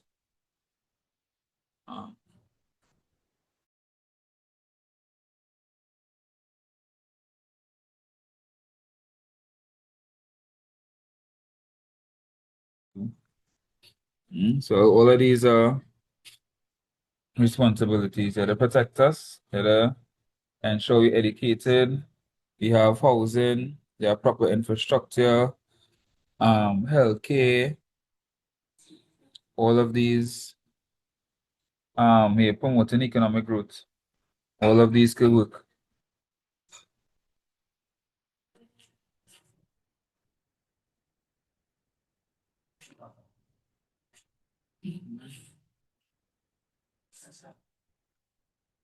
Here, security is protection. So when I say security, our citizens are talking about protection. And I said Caribbean governments have experienced ongoing challenges in the provision of quality healthcare services within their countries.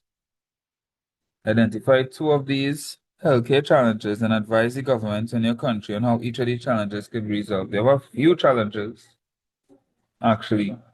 Having enough hospitals and enough hospital rooms, having access to the enough medication, trying to be able to pay the staff adequately and So on you don't time. even have enough staff. They don't even have enough Employing enough staff. staff in the So first place, probably exactly. more education and children. Mm-hmm. Mm-hmm.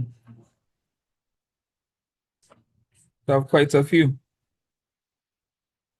right?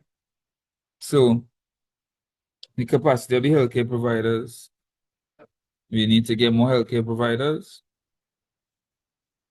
Shortage of healthcare workers, we need to provide incentives if it is that we offering or we sponsoring the education, we offering scholarships, over the case maybe the course of medicine and medical services, we could reach out to our allies, or see we could find other suppliers. Availability of medicine again, see we could find other suppliers. The inability to afford health insurance, we could try um to supplement the cost.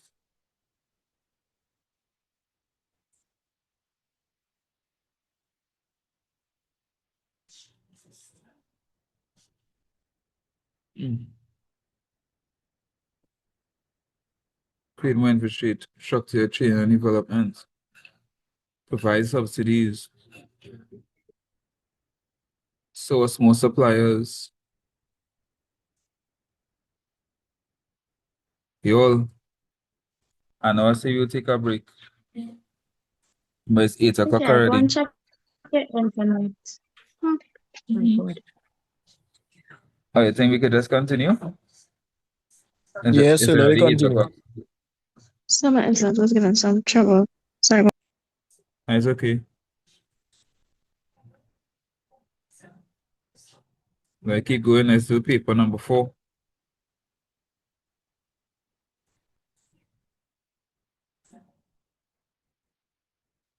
So that was Jan 2024.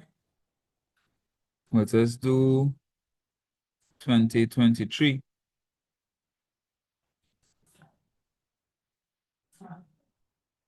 This is May, June 2023 we're gonna do now.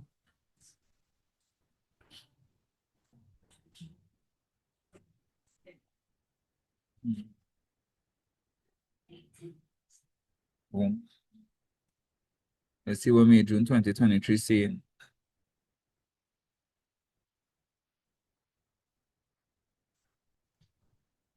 Now go. Easy thing. Sources of conflict. You know, poor working conditions, unfair treatment, unfair salaries. In terms of extra one say, lack of resources, high workload, clash of personalities. No problem, summer. Punctuality and regularity. Improper behavior, poor leadership. We could get this for days. Describe each of the following strategies. What is our work to rule? Anybody? So you're working to whatever you have to do, like whatever the organization tell you to do, you're only doing that alone. And nothing else, exactly. Be doing it specifically, even when it's inconvenience. All right, you do exactly what is on the job description, nothing more, nothing less. What is picketing?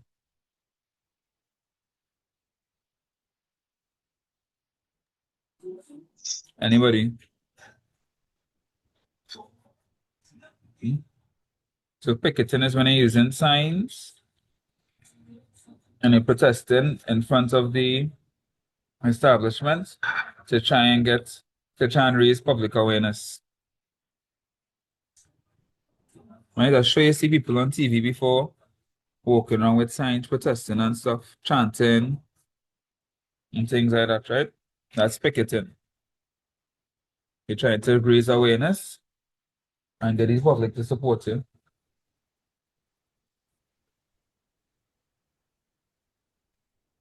And strike action, you just ain't coming to work.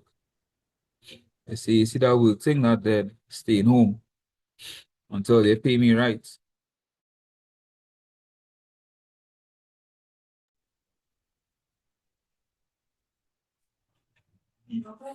Now, you see, outline 2 strategies that could be used by management to resolve conflict. You're supposed to know that's like the back of your hand now. Better communication. Open door policies. No. Those are strategies to improve relationships. Mediation, Mediation. Mediation. What's the next one? arbitration, Arbitration. Right? I mix up with Mediation, arbitration, and it's have the grievance procedures as well. And there's the official guidelines to follow when an employee has a complaint against an employer or supervisor. Somebody So, said it's not let we grievance say, procedure. you put mediation, right? And you say this is where they listen to both parties and attempt to come to a term that benefits the both parties. You will get a mark for that, or you have to You'll get say 2 a marks. mediator. You'll get 2 marks.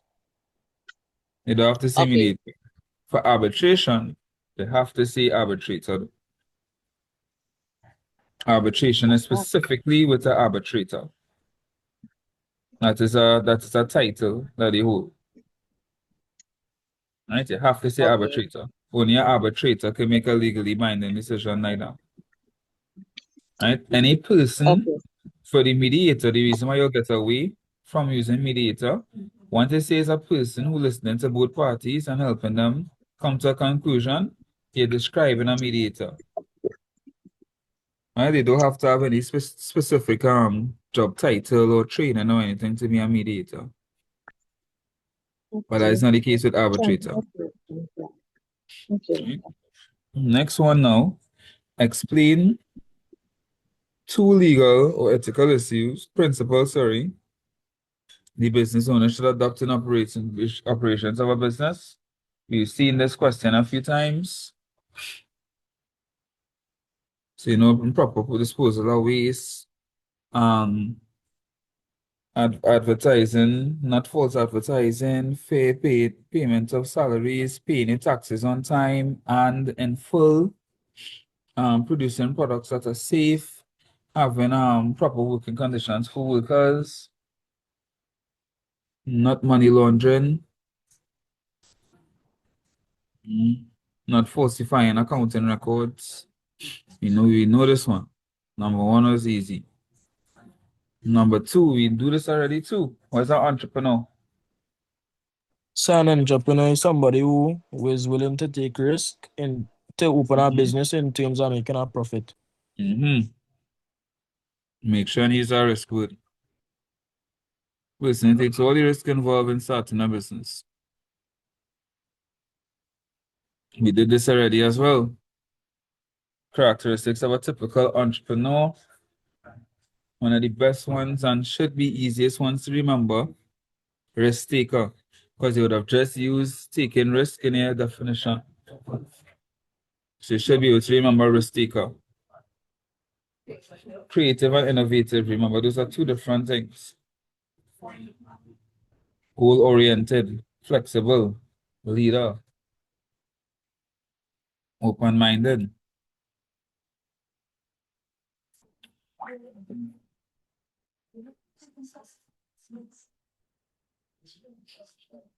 Define the term collateral. Anybody here knows what collateral is? So that's like the money used to secure a loan. Mm-hmm. It doesn't have to be money, but it's security used to secure a loan. Right? Any asset used to secure a loan. Anything of monetary value used to obtain a loan. Ask for types of collateral. You could use cash, or you could use motor vehicle, you could use real estate, you could use accounts receivable. There's people that owe your money. You could say, hey, what if I don't pay in time? These people that owe me money, they will now owe you money. Consumer goods. Somebody say jewelry. Yes, you can use jewelry. State. 2, government regulations. So, 1 second. Right, state. 2, government regulations.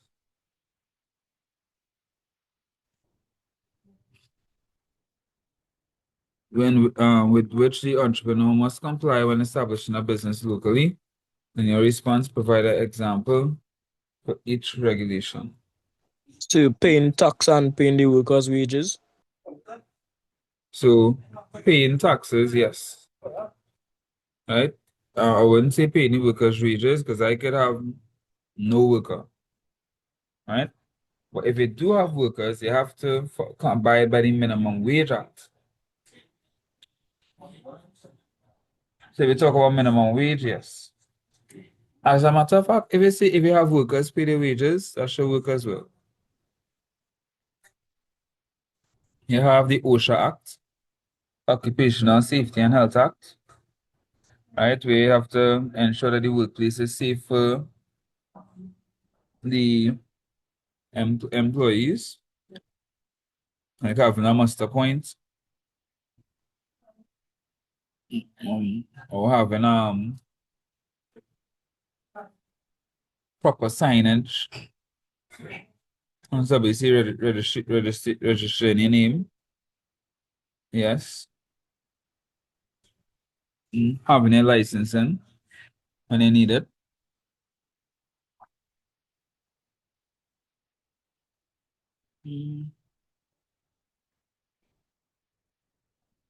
Explain 2 ways in which entrepreneurship contributes to the economic development of a country.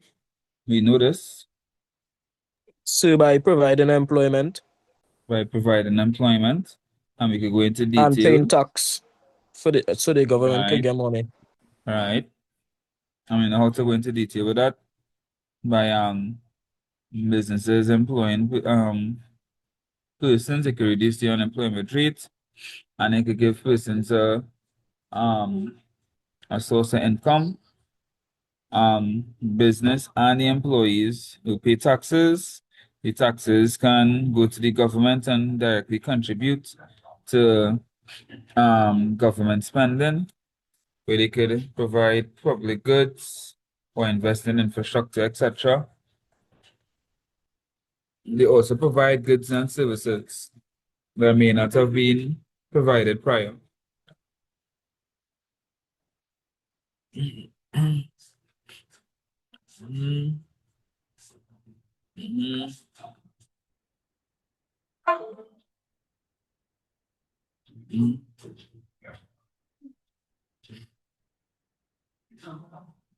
Right.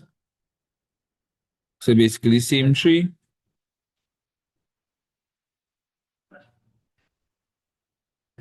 Number 3 now.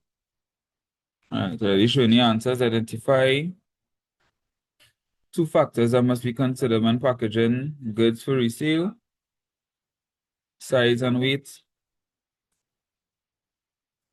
Consumer taste, because remember, you want to attract the customers to the package. Practicality. I wouldn't be selling water in plastic bags. It has to be durable to protect the package. Yeah.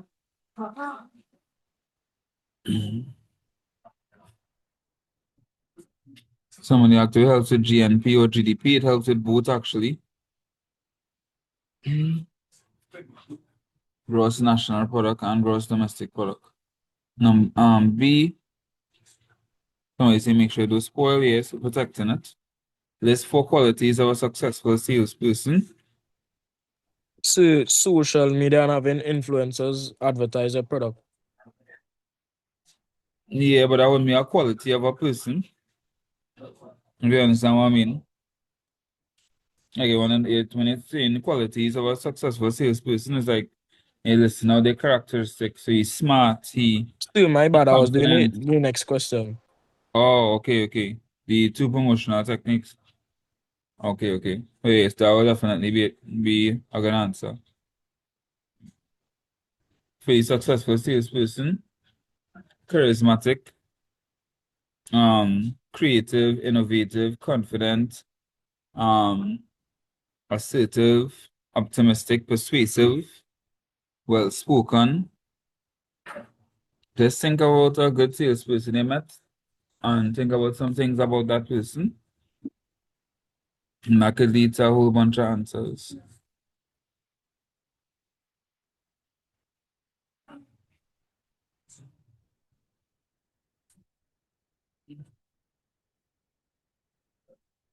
And if you describe 2 sales promotion techniques, somebody said social media already.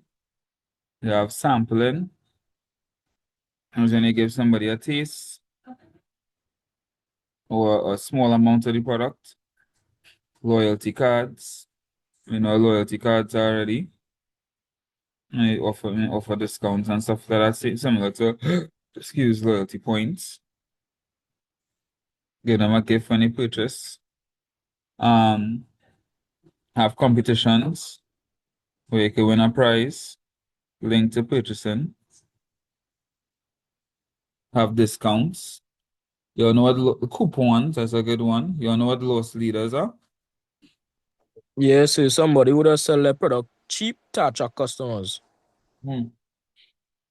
So groceries love doing it.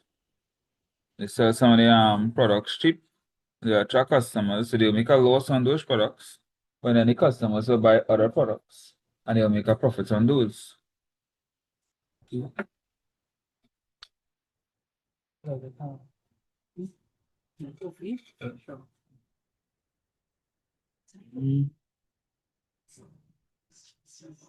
they ask you the distinguish between a cash discount and a trade discount. So a cash discount is given to encourage prompt payment.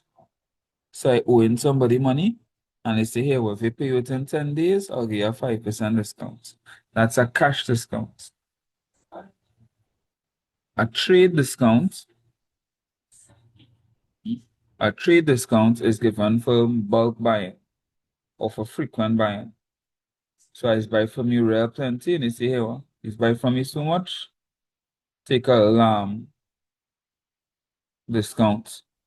Or you're buying a large amount and they say, all right, normally it's be $20 per item. I'll give you for $18 per item.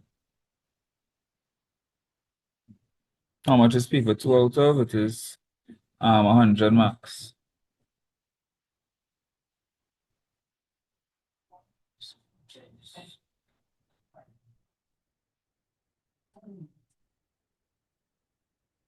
So cash discounts given to encourage people to pay faster. Trade discounts given for customers who purchase in bulk or who purchase often.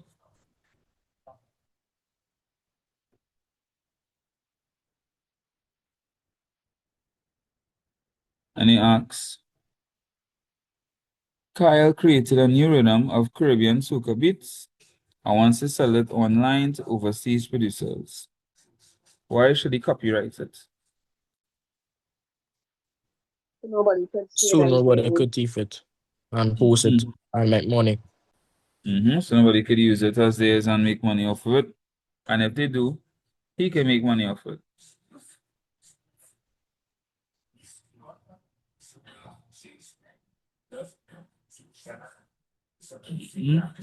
Oh, sorry, it's Kylie. My bad.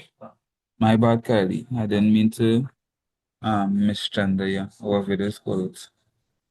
Jovan excels in the culinary arts. A new local nut was discovered with high nutritional value, and he created a unique dessert, the Nutty Joe, for the young and health conscious.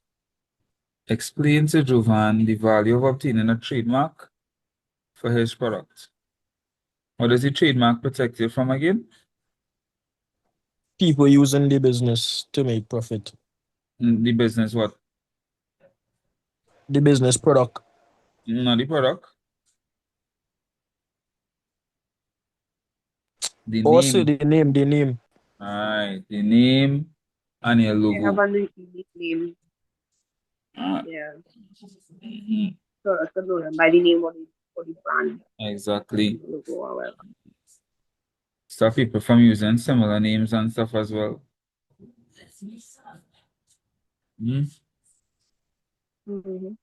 And that's the question done. Number 4. Number 4 already.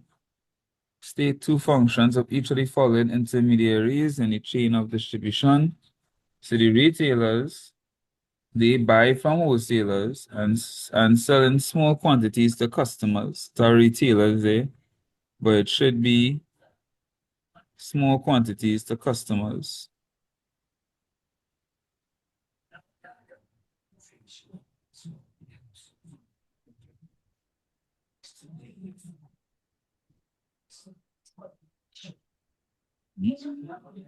Wholesalers, they buy in large quantities from manufacturers and sell in still large but not as large quantities to retailers.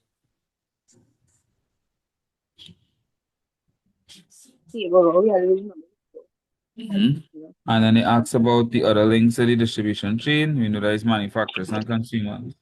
So it's manufacturers first. Manufacturers sell to the wholesalers. Wholesalers sell to retailers. And the retailers sell to the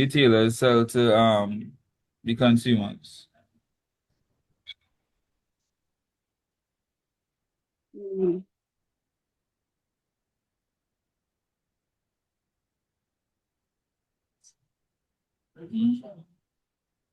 So you have to listen and then see what they are. Say that again? You have to, well, if there's a No, question from they you, say listen and then see identify, what they are. and it's 2 marks. So that's how they say manufacturer, consumer, and the other bit. I was just giving you all the distribution chain. Okay. Never know they might ask you about it. So it's manufacturer, wholesaler, retailer, consumer. And it said identify the most suitable type of transportation for each of the following products. They love to ask this. Well, they don't show in the first one. Meat products, you put it in a refrigerator truck. Bricks from construction company to building sites. How you transport that? It's a truck. Yeah. On the road in a truck. I don't know, break it down. So Crude I oil, want to know what there's always happened. bring one.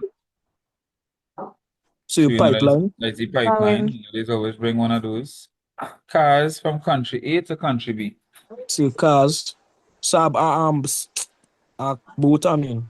Or I don't know if you drive the car over the water or something. Yeah. Alright. A You boat or a know, ship. Alright, so overseas. Alright, list 4 problems that may occur in the distribution of goods. So damaged goods, theft, wrong goods. Yeah, And they deliver the wrong thing. again, when they get, well, if they get lost, you go get lost. Delays, damage, theft, deliver to the wrong place, deliver the wrong goods. All those could work. What's the wrong address? So that's also Spoilage, what is that? if the good deliver to the wrong address. Yeah, deliver to the wrong address. That's happened before.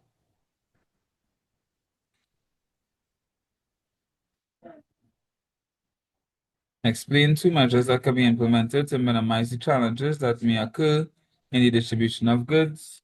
Could use GPS. They could have As secure long as packaging. mm, They could use cameras or better security. They could try to use the most appropriate means of transportation.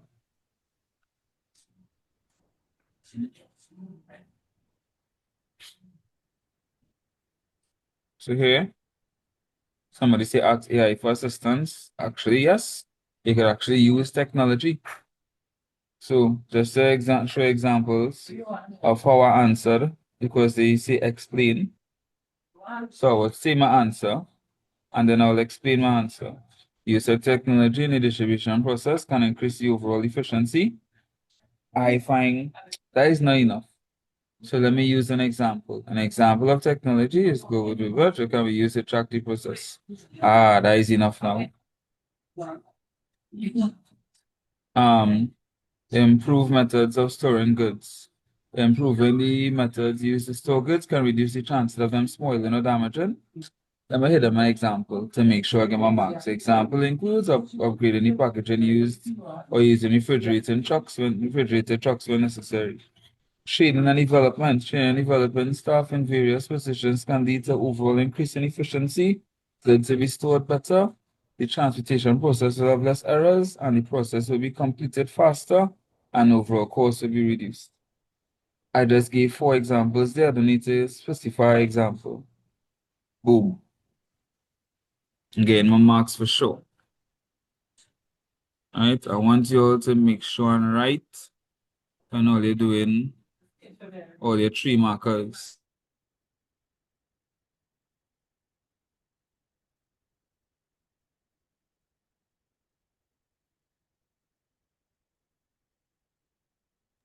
Last question now. What paper is this? Paper 4? This is our 4th paper, right? Yes, sir. Right. Define the term standard of living. This is the level of comfort. Right? If it's hard to remember, it is the level of material comfort, measurable comfort. Right? In a particular area. You can measure it using the gross domestic product per capita. When you see per capita means per person. The gross domestic product is the value of the goods and services produced within a country. Living conditions, yes, that refers to the standard of living. Identify 2 factors that determine the country's standard of living when we're looking at like your comfort, right? Measurable. Employment, Employment levels. wages, Overall average wage level, I'll take that. You could look at healthcare, the education provided. You could look at the gross domestic product per capita. Level of crime, it's the next big one. So you see access to healthcare, access to education, access to affordable housing, the unemployment rate. Then it asks to define the term rate of infant mortality as a factor of quality of life. That is the likeliness or the rate in which persons die before the age of 1. If it's high, then you have a poor quality of life because chances are you don't have good health care. If it's low, you have a good quality of life because chances are you have good health care.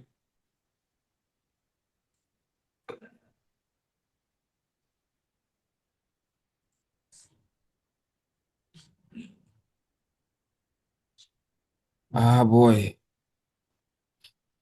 They want to know the difference between gross national product and gross domestic product. think I explained this the other day, but I'll gladly explain it again. GNP, Gross National Product, is the total goods and services, the value of all finished goods and services produced by a country. And gross domestic product is the total value of goods and services produced in a country. So that's like me, a Trinidadian, going to Jamaica and producing goods and services. Even though I'm in Jamaica, I am still a Trinidadian. So it will be part of my GNP because it is being produced by Trinidad because I am a Trinidadian. However, because I'm in Jamaica and I'm not in Trinidad, it would not be part of my gross domestic product because the gross domestic product is the total value of the goods and services produced within a country. You all understand the difference? Yes. Everybody here?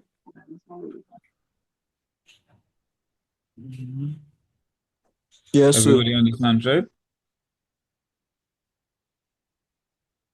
All right. Wait, so can I repeat one more time, please? Sure.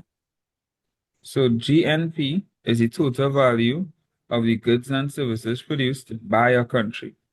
So every citizen that was producing a good or service from Trinidad and Tobago is contributing to the GNP, regardless of where they are located. So I could be in Trinidad, I could be in Guyana, I could be in America, I could be in Ireland. Once I am Trinidadian and I'm producing a good or service, it is part of my GNP. Something like export and import in a sense, yes. Something like that. But also not just that. I could go to a different, I could like so DDCell is a really good example. DDCell is a Jamaican company. DDCell is in Trinidad, it's in Antigua, it's in a few different Caribbean countries, but they are essentially a Jamaican company. So even though DDCell is in Trinidad right now, they are contributing to the gross national product of Jamaica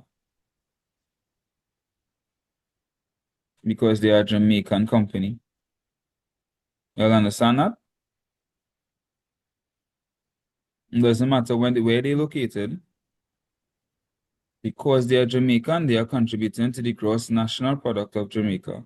However, the digicel that's in Trinidad and Tobago is not contributing to the GDP of Jamaica because GDP is the value of the goods and services produced within a country.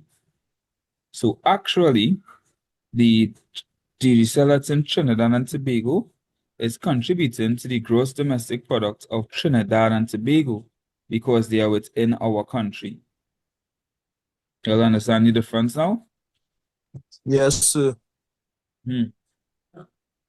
Yes. So once you're within these borders, you're contributing to the GDP. Once you are Trinidadian, you're contributing to our GNP.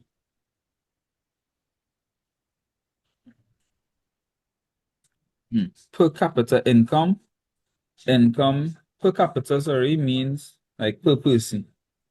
Right? So it's like your average income per person in the population.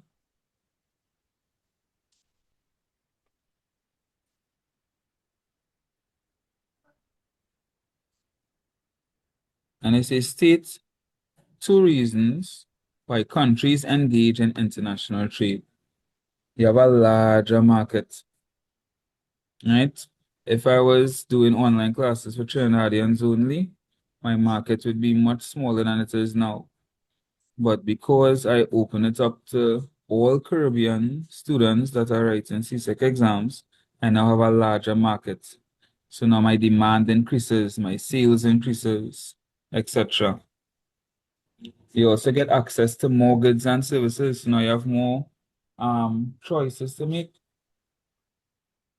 You have a larger variety because not only do I have Trinidadians goods and services, I have the goods and services from other countries as well. You get foreign currency which is really important to get. And it could build good relationships with other countries. You never know when it could come in handy. Look how China helped us during COVID. More flexible. Yeah. Okay, well, yeah. Because you have more people to sell to. Explain two ways in which foreign investment could positively impact Caribbean countries. So if foreign countries invest in Trinidad or vice Excuse me, versa, sir. yes, Could I leave class? could you? I would like to leave class. Yeah, no problem. It's 8. I know we're going on a while. It's 8:30. You don't have to stay for the whole thing. Okay, no Mm, problem. Thank you. You have Have a a good good night, one. everybody. You see? So, um, when you're trading with other countries, you get to create, or when you have the foreign investment, you get to create a more solidified relationship. And it can lead to you all helping out each other when you need it. But more importantly, in my opinion, or the bigger impact is something called industrialization. So a foreign country invests into the Caribbean, they can bring with them an industry that was not in the Caribbean before. So now that we have a whole new industry and we training our locals in it, because you'll need to hire local workers to work in the organization. We now have a whole new variety of products and services. We now created a whole new set of potential jobs, right? As in not just the physical jobs, but there's now different types of jobs as well that people could aspire to because we have a whole new industry in the economy that could lead to more income, a better GDP.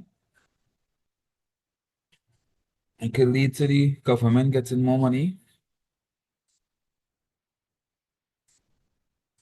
And then foreign investment will bring with it competition. Competition improves quality. Competition improves quality and performance every time. If Digicel never came to Trinidad, our telephony provider would have been terrible forever because they had no reason to put in any effort. Digicel came and gave them a reason. And that's the end of the test. That's test number 4. No, it wasn't too bad. It wasn't too bad. I agree. Are you all willing to go to test number 5? Yes, sir. Mm-hmm. Yes. Let's look at Hey, no, you like 2022 paper 2. Hmm.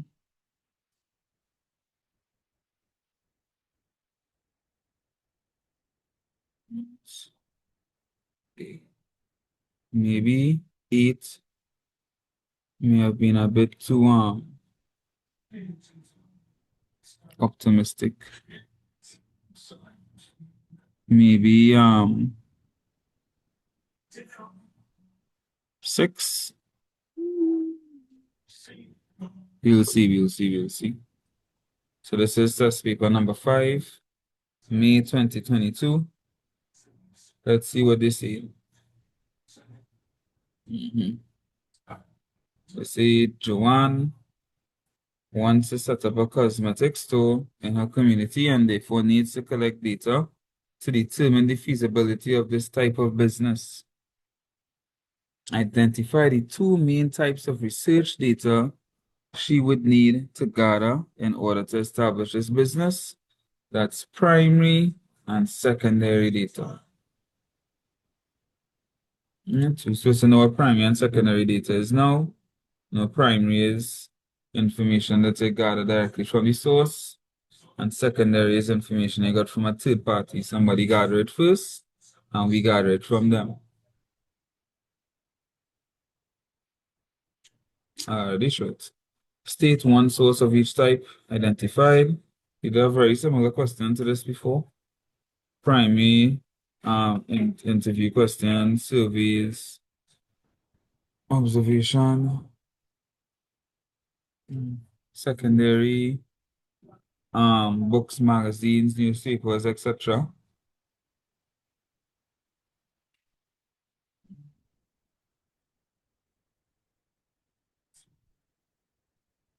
One second, huh?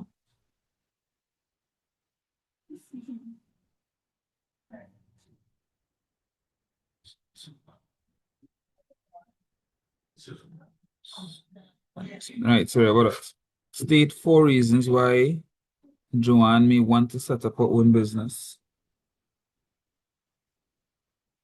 And there's so much reasons to start a business.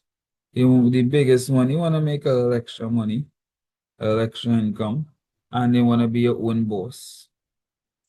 You want financial independence. You're not dependent on anybody else but yourself for your money. Sure, that's a really nice feeling. Self-actualization. Create a family legacy, something you could pass on to your children or your children's children. You could create jobs. Provide a good or service that wasn't being provided before. Self-actualization, said that already. To utilize your skills.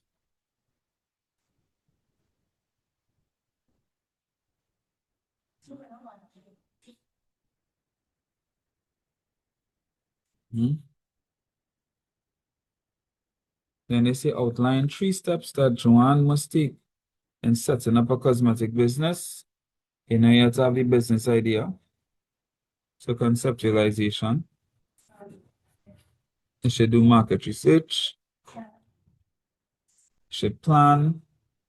You have to source your funds. You have to start operation. And then you have to assess the performance after you start the operation.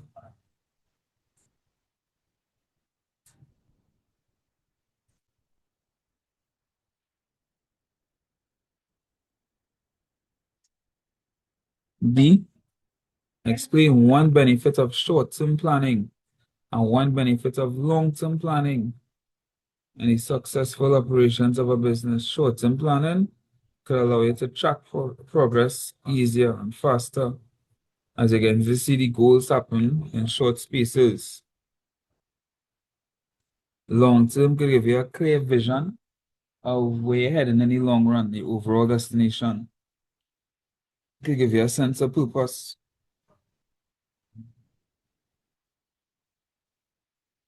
Give more meaning to the short-term goals you're achieving.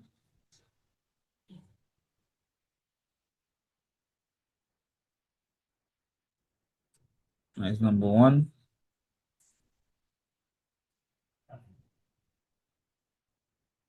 Number 2, what is a simple contract?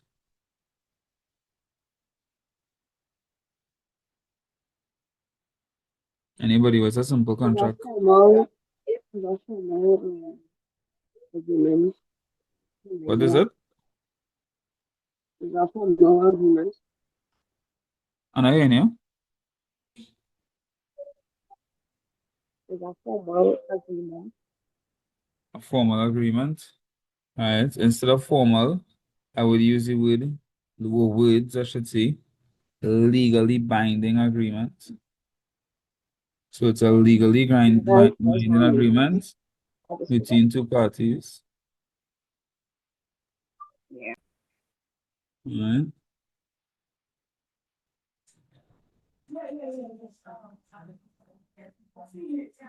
Notice it can be written oral or implied by action. Then it asks to describe 3 characteristics of a specialty contract, already showing them there. Trying to remember the words signed, sealed, and delivered. Signed, sealed, and delivered. So it must be signed by both parties, sealed with the company stamp, and delivered to both parties, meaning both parties must have a copy of it.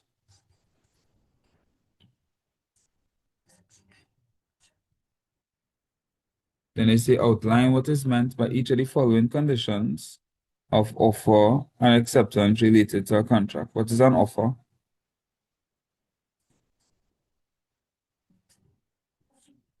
Anybody knows what the offer is?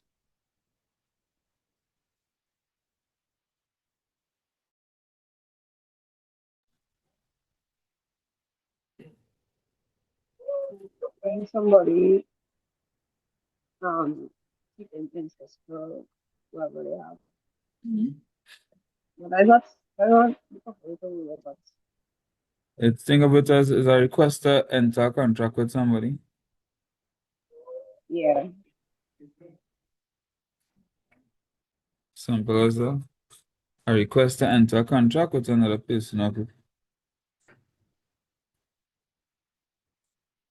A counter offer. What is a counter offer? An offer that's like they reject and impose with a new offer. Right. Or Yeah, so they respond to offer with another offer, which rejects the original offer.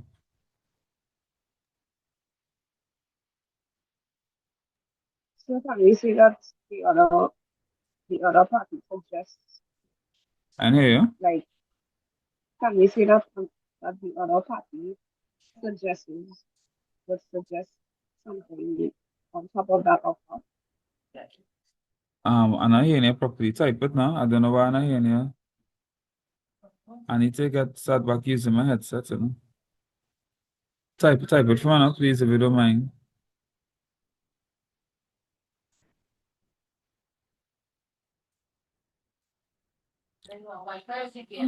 I'll use the headset for you doing the paper one.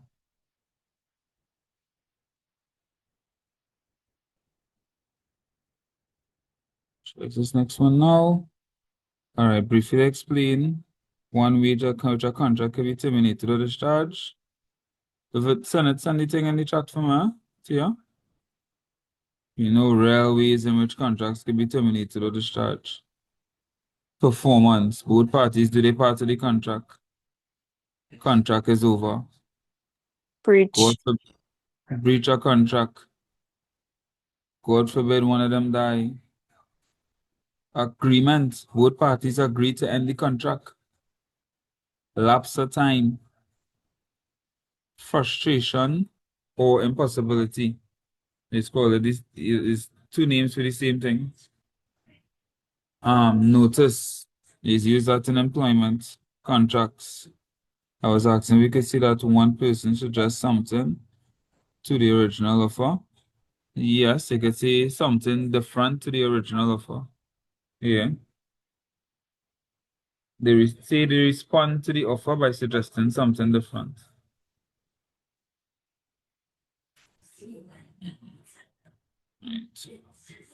Right. Boom, a scenario.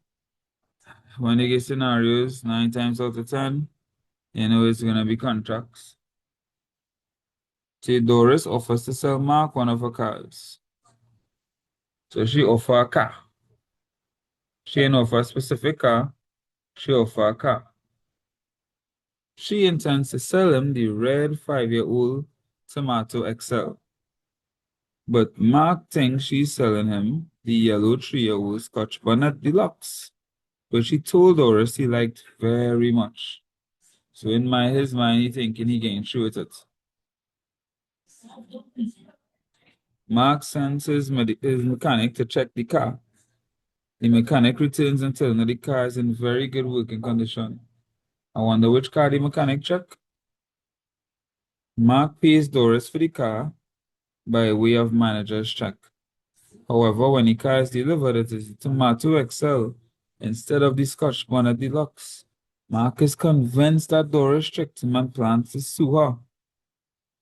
Right? What is the legal term used for the thing that happened here?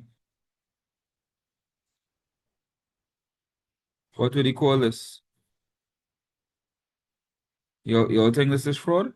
So, on misrepresentation. Misrepresentation, correct. It wouldn't be fraud because it definitely wasn't intentional.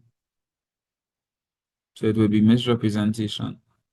Then they say suggest three actions that could have been taken by either Doris or Mark to prevent the situation from occurring. So Because Doris could have clearly state which car he going and sell, or Mm-hmm. she can sell. Mm-hmm. And the whole they could have better communication, but they didn't have good communication, right? Mark could have gone with the mechanic when they were checking the car. So or Mark could have tell she which car he want to buy. Exactly. Mark could have said which car he wanted to buy. They could have sent a photo of the car that was being sold. There's so much things they could have done. But they handled this terribly. They could have put it in writing, put the entire contract in writing. Mm. Recommend 2 ways in which the situation could be settled without taking legal action. What they could do to settle it without taking legal action. So Doris could get back Marky money. Mm-hmm. And they go about it separate ways. Mm-hmm. Or So they or can Doris could sell Mark the car that he want. exactly could just sell them the car that you wanted in the first place. Mm. Recommend 2 ways in which situation. Oh, no, we just do that.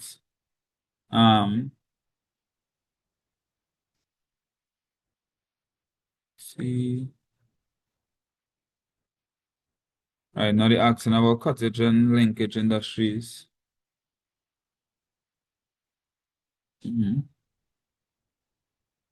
So firstly, cottage and linkage industries play a role.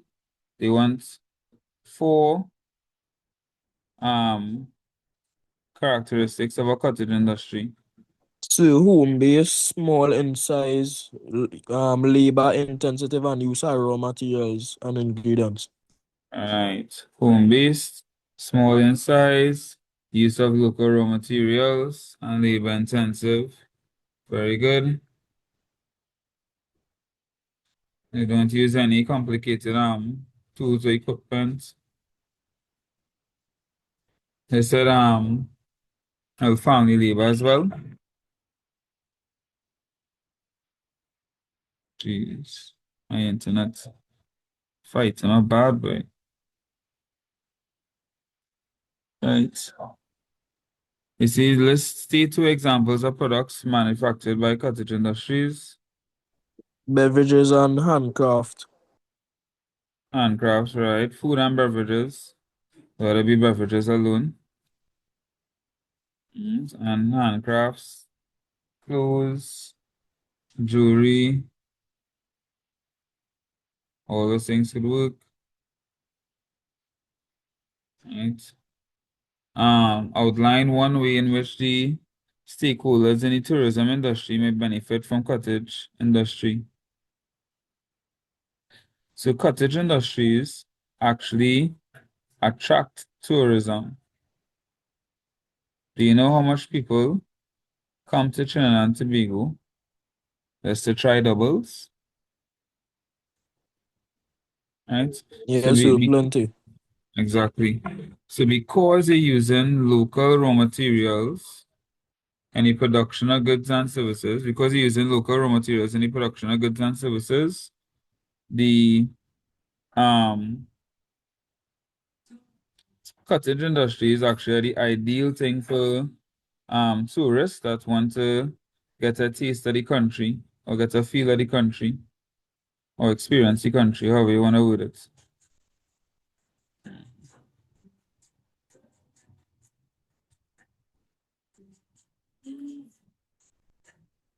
It also encourages them to spend their money, which leads to having foreign exchange.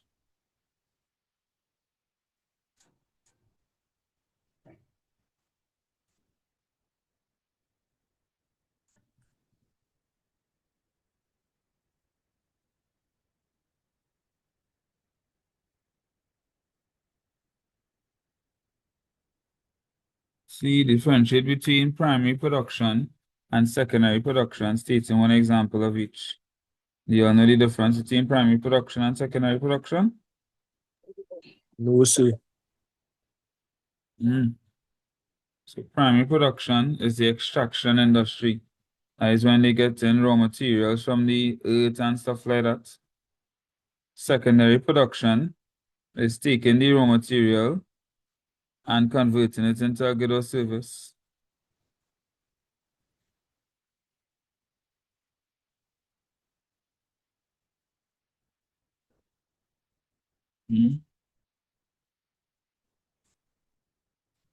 Yes, I understand it now. All right. Then they say outline one benefit of capital on the growth of a business. You have more technology.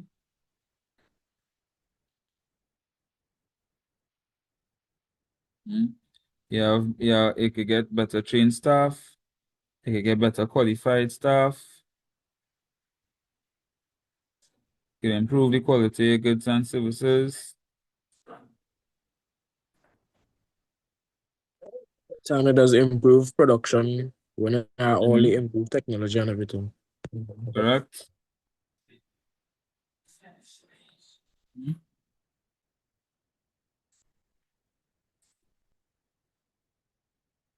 Explain two ways in which linkage industries assist in the development of a country.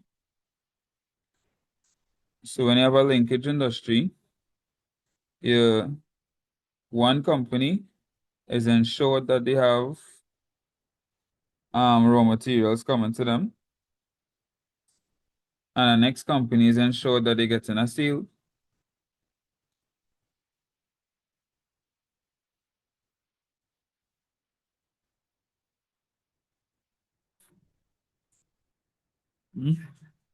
So it will have more spending, more local spending.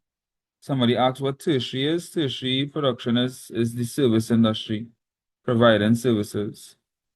Right. So when you have a linkage, the one company is ensured that they get in sales. You have more local, you have more goods being bought locally because they're buying from a local company. One company is ensured that they have a supplier, which means they can now produce more of their good and service. It reduces the need for imports.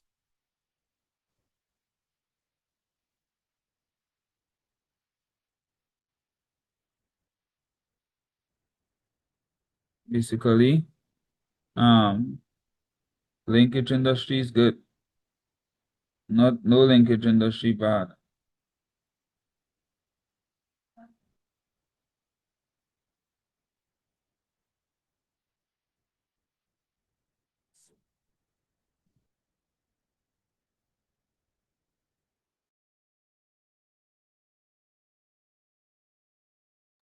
So before we talk about this, the linkage, it is manufacturer, then wholesaler, then retailer, then consumer. Manufacturer sells to the wholesaler, wholesaler sells to the retailer, retailer sells to the consumers.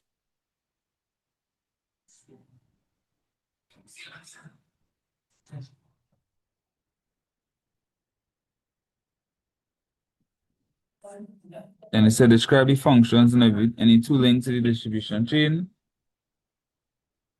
The wholesaler, the manufacturer, they make the good or service.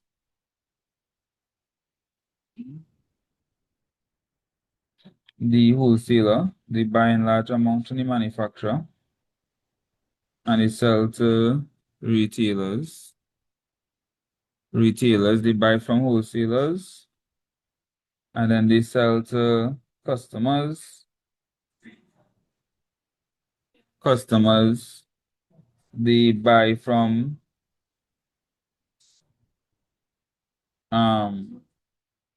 retailers and consume the good or service.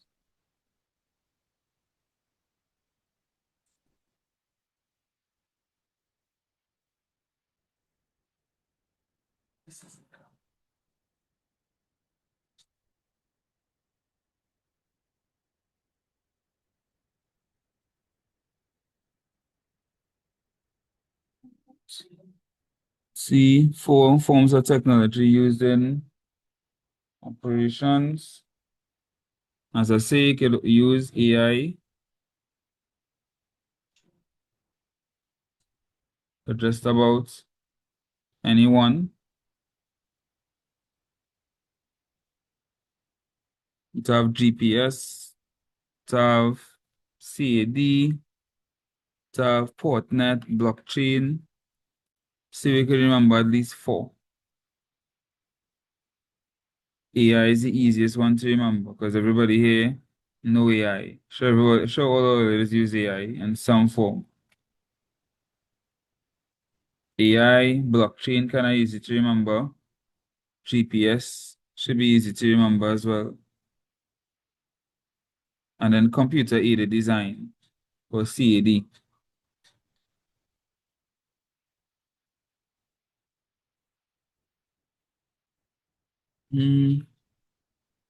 Outline two benefits of information technology in logistics and supply chain.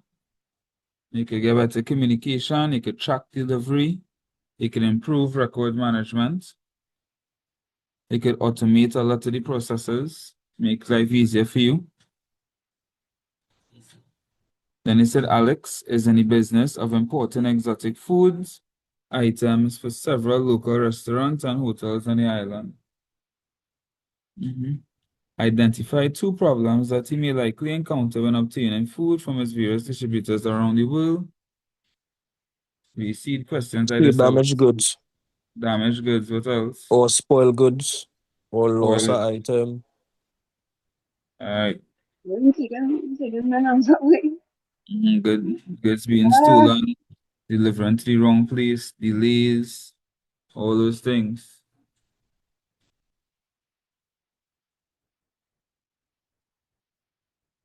Mhm.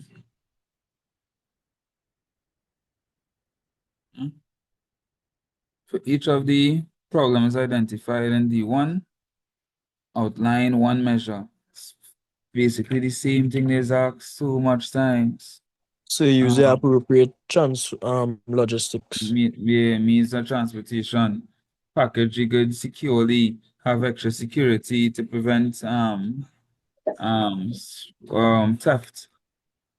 Order from suppliers that are closer to reduce the time and delivery. Use refrigeration if necessary to reduce spoilage. Have better training and development to reduce errors. So it's the same thing. Move on over. Number 5, define the term unemployment. See that when somebody looking for but it don't have any. Alright. They currently not employed or self-employed while looking for a job. List 3 different types of unemployment. Do you all know the types of unemployment? Nah, so All right, so you have seasonal unemployment, which is due to like the time of the year. There's frictional unemployment. This is the transitional unemployment. So you're now leaving, going from one job to the next, you're in between jobs. All right, there's cyclical unemployment. This happens when there's like an economic downturn. So you get a recession or something. Then there's structural unemployment. So you have certain skills, but I do have jobs available for your skills. So cyclical. Unemployment is a result of economic downturn. Frictional, you now leave one job and you go into the next one. Structural, so there's like shifts in the economy. So you have a certain skill, but you're not looking for that skill in the economy right now. Seasonal, it's based on the time in the year. So Christmas time, employment has go up a lot. And then after Christmas, it going back down. So stuff like that.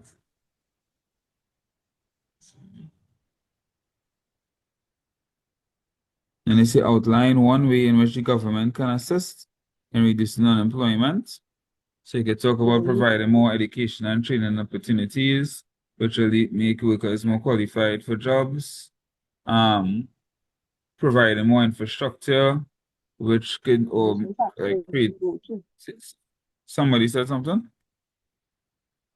Yes, I was just saying decent taxes is the good one. Yeah, reducing taxes, yeah. Could lead to, if you reduce taxing, it could lead to more spending. If companies selling more, then they will need to hire more workers if they're growing. Same thing with providing subsidies. Providing subsidies will reduce the cost for things, which could lead to people spending more. People spending more, they growing, companies growing, they need to hire more workers. Low interest rates for small business owners that could encourage them to take loans and expand, which now they'll need to hire more workers.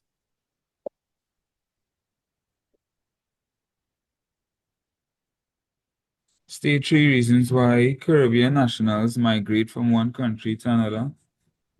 Say brain drain. Brain drain. Because they don't have a job to get here, so they move away to find a job elsewhere. So They move away. they don't think that they gonna get paid enough. All right. Or they think they'll get paid more. They just move away for girl or for love, however you want to put it. What? True. Yeah. For educational opportunities as well. All right, somebody say if they Ah, overqualified. you already do that, huh? Yeah, all they do that to do go no country for no girl and no man. Huh? Let me just say Not that next worth time you're it. blocking your No. happiness. Next time you're blocking your blessings. Let me do say that. There's no way you're doing. But it's true. They really do go away for love. Lower crime rates as the next one. To avoid getting having to pay tickets for windshield wipers and thing. Could see people leaving the country for that.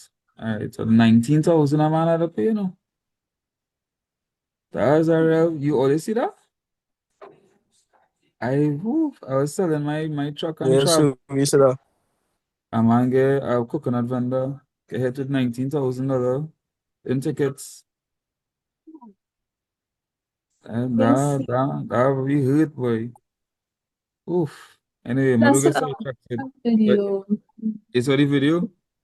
No, so it's a certified Samsung video. Like, Oh yeah, with the guy when he come out to the yeah, garbage bag and see hold that phone there. There's a ticket yeah. here, I saw it.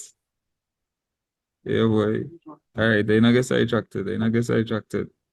Outline one negative effect on Caribbean countries when the citizens migrate, and that will be brain drain. That's a big negative effect when the citizens migrate. Again, you're losing skilled labor. So imagine the government pay for you to do tertiary education, spending money 3 years, and as you graduate, you go to next country and you start to work. That's why the government started paying in the contract. You had to work in Trinidad for a certain amount of years. But the thing is, how they going to enforce that? If I migrate, or they going to come and look for me? And nothing they could do. And they say define the term foreign investment. This is when I invest in one country, or person in one country invests in another country. All right, so somebody from one country, they buy some sort of fixed asset or purchase some sort of non-current asset, tangible or intangible, in the next country. So I could buy shares, or could buy equipment, a building, whatever it is. Right, then they say explain two ways in which foreign investments could have a positive impact on the Caribbean. Right, so that is where industrialization comes in. So they could bring in a whole new industry, which could create jobs, could create more infrastructure. It could provide training for the local citizens because now you bring a new industry, the citizens have to be trained in it. It could bring new goods and services that weren't there before. Or it could provide competition for the goods and services that they currently, which would lead to their quality improving because competition improves quality.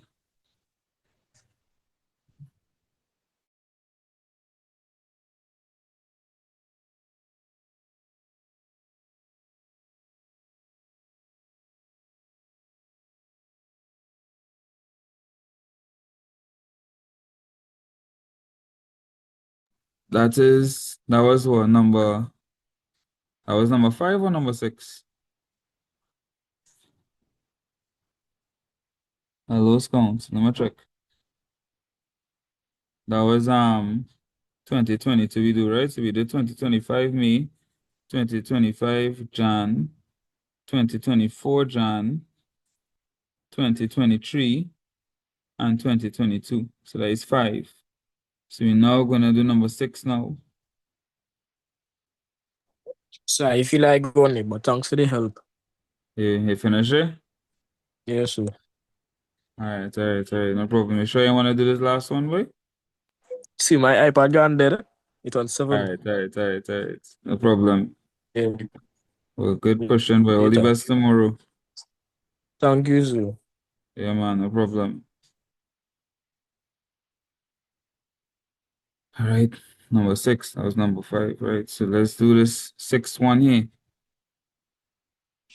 How much people still remain in 7? But they're fighting the fight, man. I like it.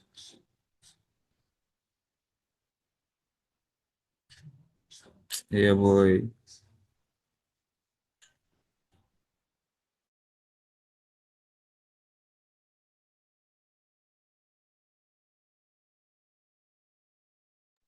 List 4 instruments of exchange.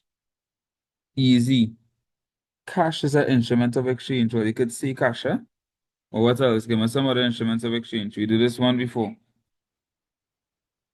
Credit card, Mm-hmm. What a card? debit card is one. Debit card. So credit card, debit card. Yeah. How much I want? Well, so Oh, give me let's as say much cash as you is could. I will check and see if you're good. That was a hint. Check. check. All right. All right. Somebody see bank draft. Somebody see bartering, which technically is an instrument of exchange. E-commerce, online What banking, I say about? telebanking. Mm-hmm. Mm-hmm. What do you call Um, it? Virtual digital wallet, sorry. maybe this one. Transfer. Online transfer, yeah. Mm-hmm. Wire transfers, mobile, yeah. Outline 2 ways in which money facilitates trade in the modern economy. So here, when they ask that question, they're asking for functions of money. What do we use money to do? To purchase Buy stuff. and sell. To purchase stuff, so as a medium of exchange.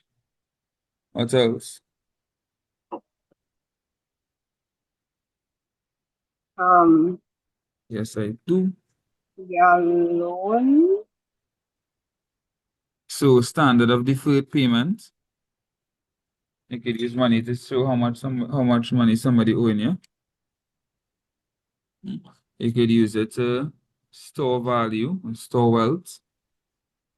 And you could use it to measure the value of goods and services.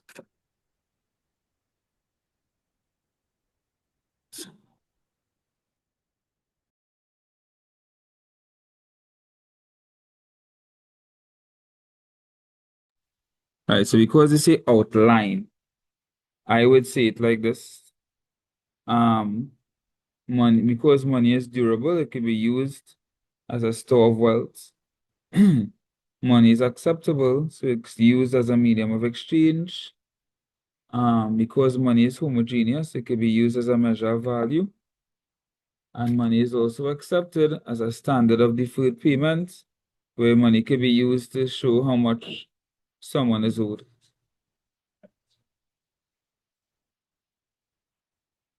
Forward right, taking my marks. State two characteristics of each of the following types of businesses. Sole trader. How much owners a sole trader have? One is one person. One. So that is a characteristic there. Mm-hmm. Is it big or small? They just keep sales of it. It's Small, right? small. Small, hard to Yeah. set up or easy to set up? Easy to set up. Easy to set up. Um, There's is also it Small hard to some raise size. the amount capital? of profit for the self or the sales for the self. Say that again? They just keep something for the self. Something. Profit. But they just keep it to the Keep self. all the profit to themselves. Just keep all the profit to Yeah, themselves. yeah. Right? They have unlimited liability. The amount of capital they could raise is limited. Mm-hmm.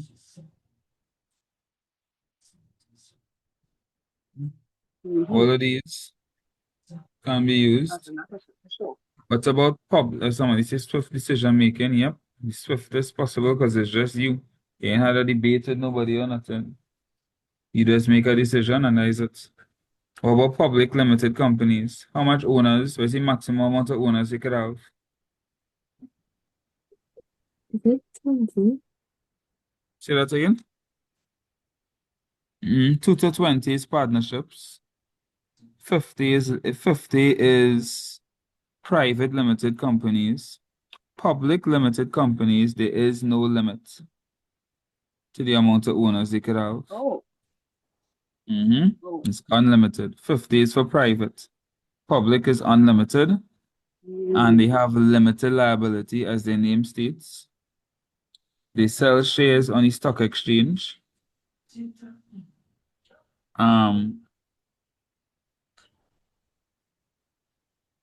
What else you could see? They have PLC in their name. Private limited companies have LTD in their name. Public limited companies have PLC in their name. Right? The shareholders will share liability, but it is limited to the amount that they invest.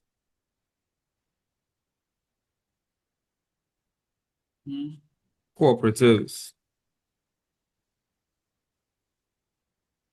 Decisions are made by those elected or appointed to do so.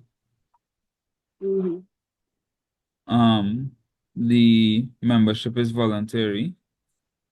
It's owned by its members. The purpose isn't to make a profit, but to benefit its members. The benefit members, welfare, own and control by members, voluntary membership. They normally share common interests. It's true.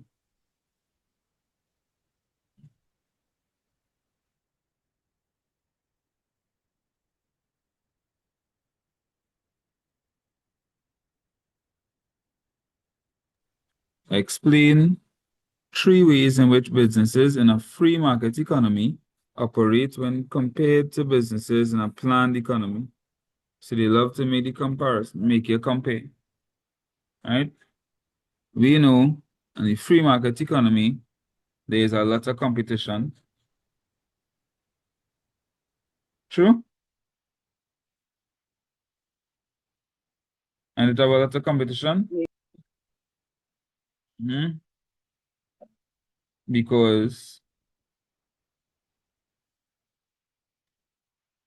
in the free market, everybody trying to make their profits. But in the planned economy is just the government.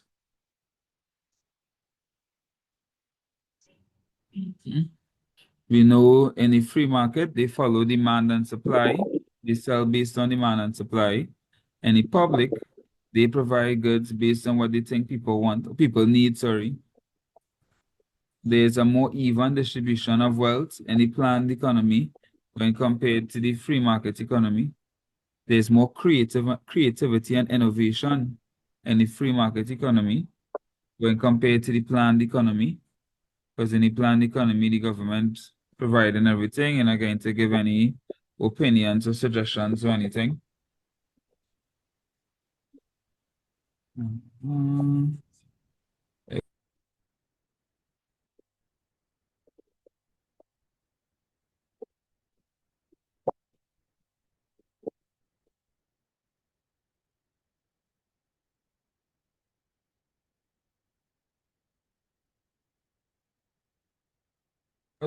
What time exam is tomorrow?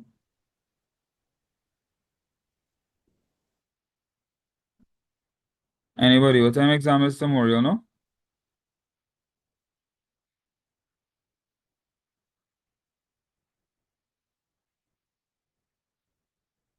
Is it 9 or is it 1? Is one. 1. Okay, 1. Oh, well, if it's 1 tomorrow, if I have any free periods, I will go live tomorrow and do some more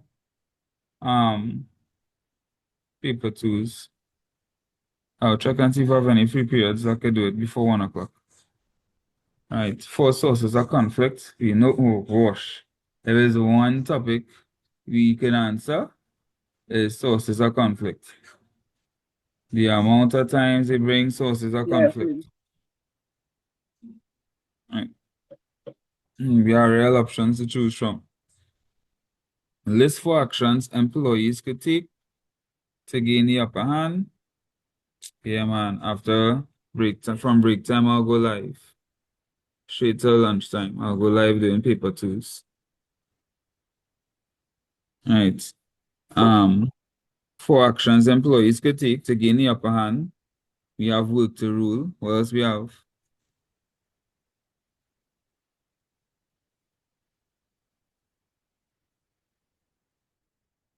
Come on, let me see what you remember. Work to rule.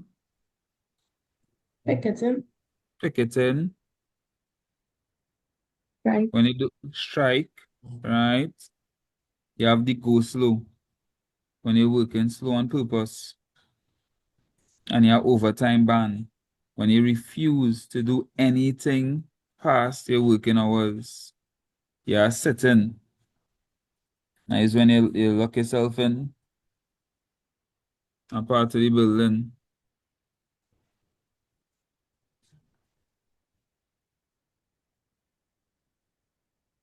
You can't triple. Describe each of the following strategies that may be used to resolve conflict. Right? Grievance procedures is the official means to how to raise a complaint by an employee on an employer. Then you're probably going to ask about mediation. Mediation is when you get a third party to listen to both sides and help them come to a resolution. If they ask about arbitration, you know that's when an arbitrator comes in, listens to both sides, and then makes a legally binding decision.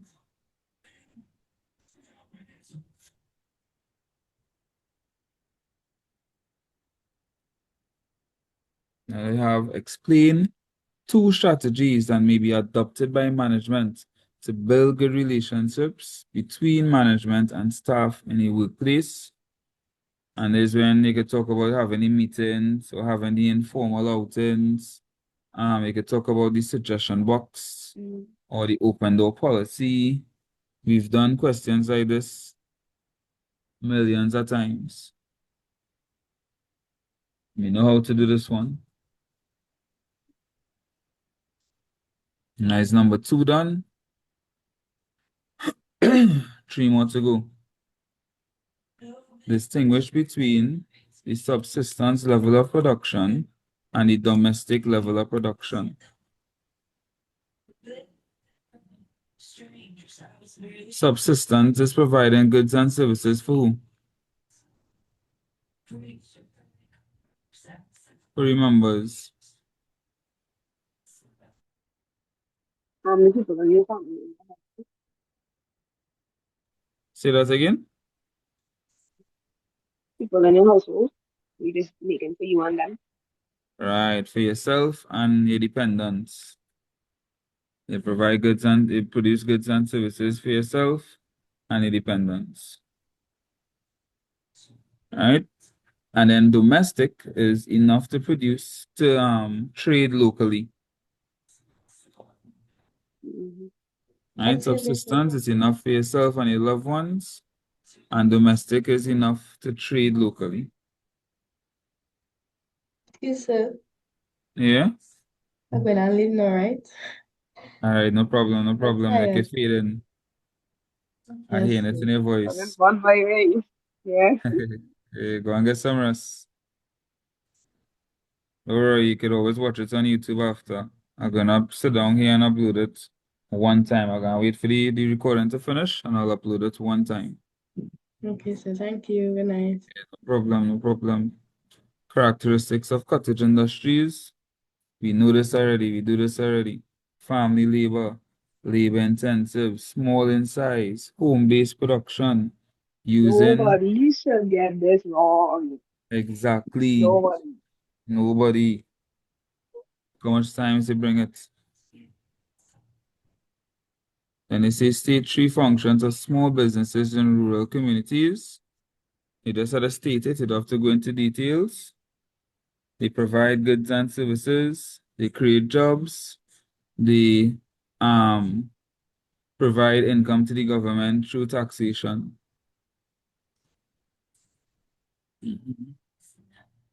They also uplift the community and the whole, improve the infrastructure and the look. State two advantages and two disadvantages of small businesses. We did this already as well. We know small businesses, they could give the personal touch. We know they're easier to manage than the larger businesses. We know, however, that it's hard for them to compete against the larger businesses. There's a limit to how much they could supply. There's a limit to how much capital they could raise. Stuff like that, right? Look, a few advantages, eh? Less taxation, closer customer relations, more flexible, less startup costs, easier to manage. Somebody say produce better quality. Yes and no's according to the product. Because remember some small large businesses will have access um to equipment and material that smaller businesses may not have access to.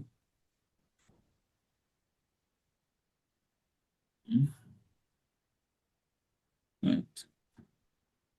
And if they have better equipment and stuff, then they may produce better quality goods. Right? It's harder to attract better customers. Any small businesses, larger business could advertise more. There's a limit to how much profit you can make. It's harder to source capital. It's harder to get loans. It's a smaller business. Then they say the owner of a small manufacturing business is considering expanding the firm. Explain two possible effects the firm's growth may have on the internal operations of the business. We did a question like this. I have to hire more workers. We need to expand in physical location.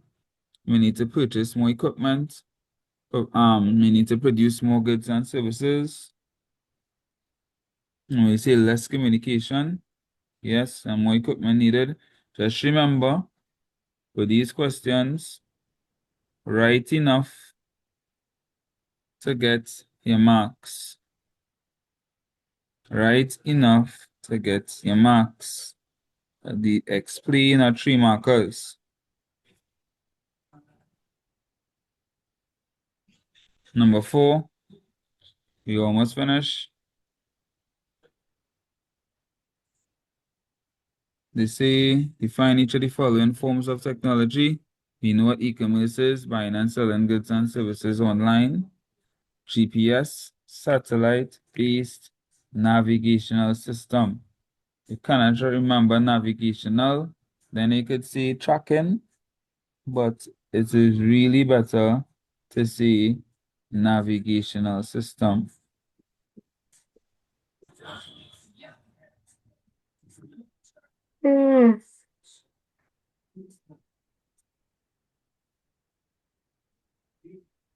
Next.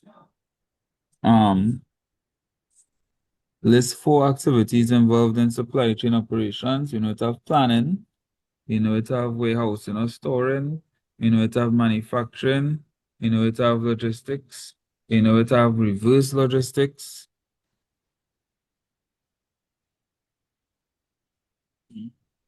You know, it have procurement.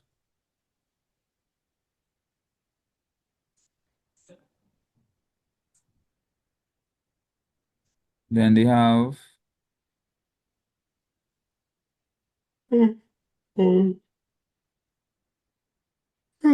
sorry. Oh, like I know feeding way. Outline 3 advantages of supply chain operations in a firm. It could improve the overall distribution of goods and services.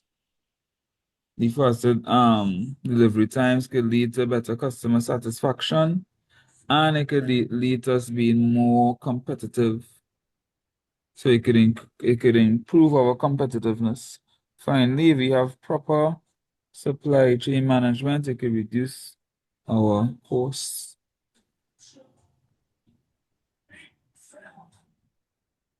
D, explain 2 ways in which logistics can improve the competitiveness of a business. If we have faster delivery times, we can market that as an advantage that could attract customers, especially if we have faster delivery times than our competitors. And then it could improve customer satisfaction. And once we improve in customer satisfaction, that could give us a competitive edge over our rivals, because now we can create brand loyalty.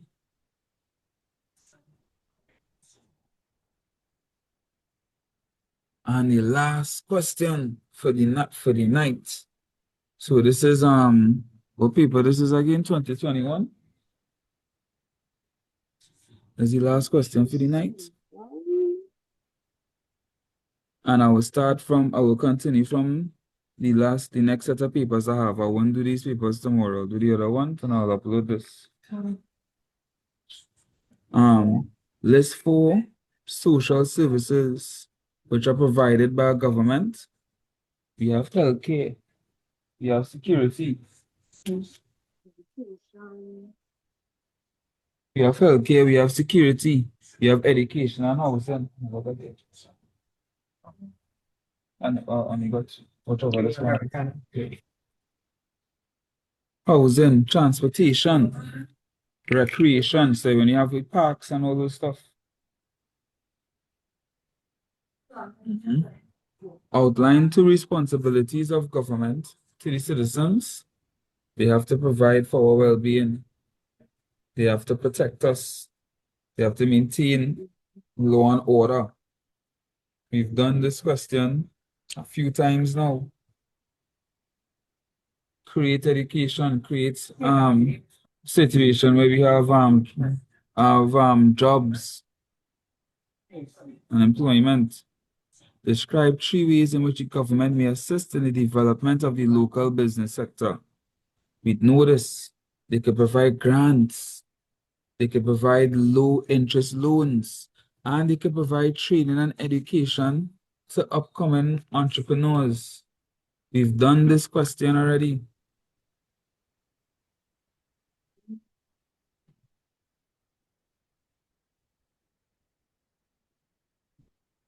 education could be considered one of the great growth industries in developing economies. Explain two ways in education could contribute to the economic growth of the Caribbean region. We know that it could improve the overall efficiency. Okay, thanks.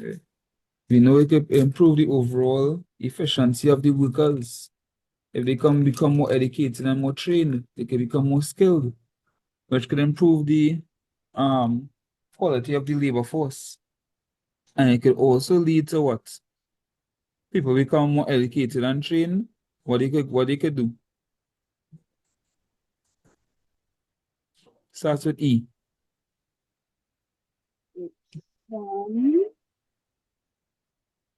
They could become something that starts with E. Entrepreneurs. Say that again. Entrepreneurs. Entrepreneurs, yes. They could become entrepreneurs. They could create businesses. And these businesses will create jobs, which could reduce unemployment. Mm-hmm.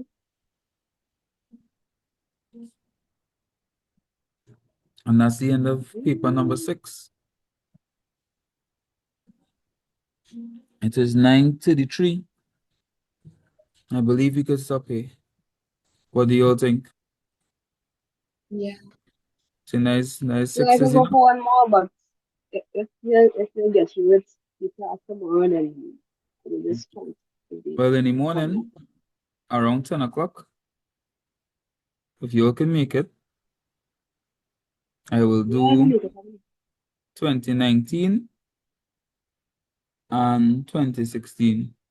I'll see if I could do both within an hour, giving you enough time to get ready and go to the exam as well. Okay, so sounds good. So not bad at all, guys. We can end it at this point.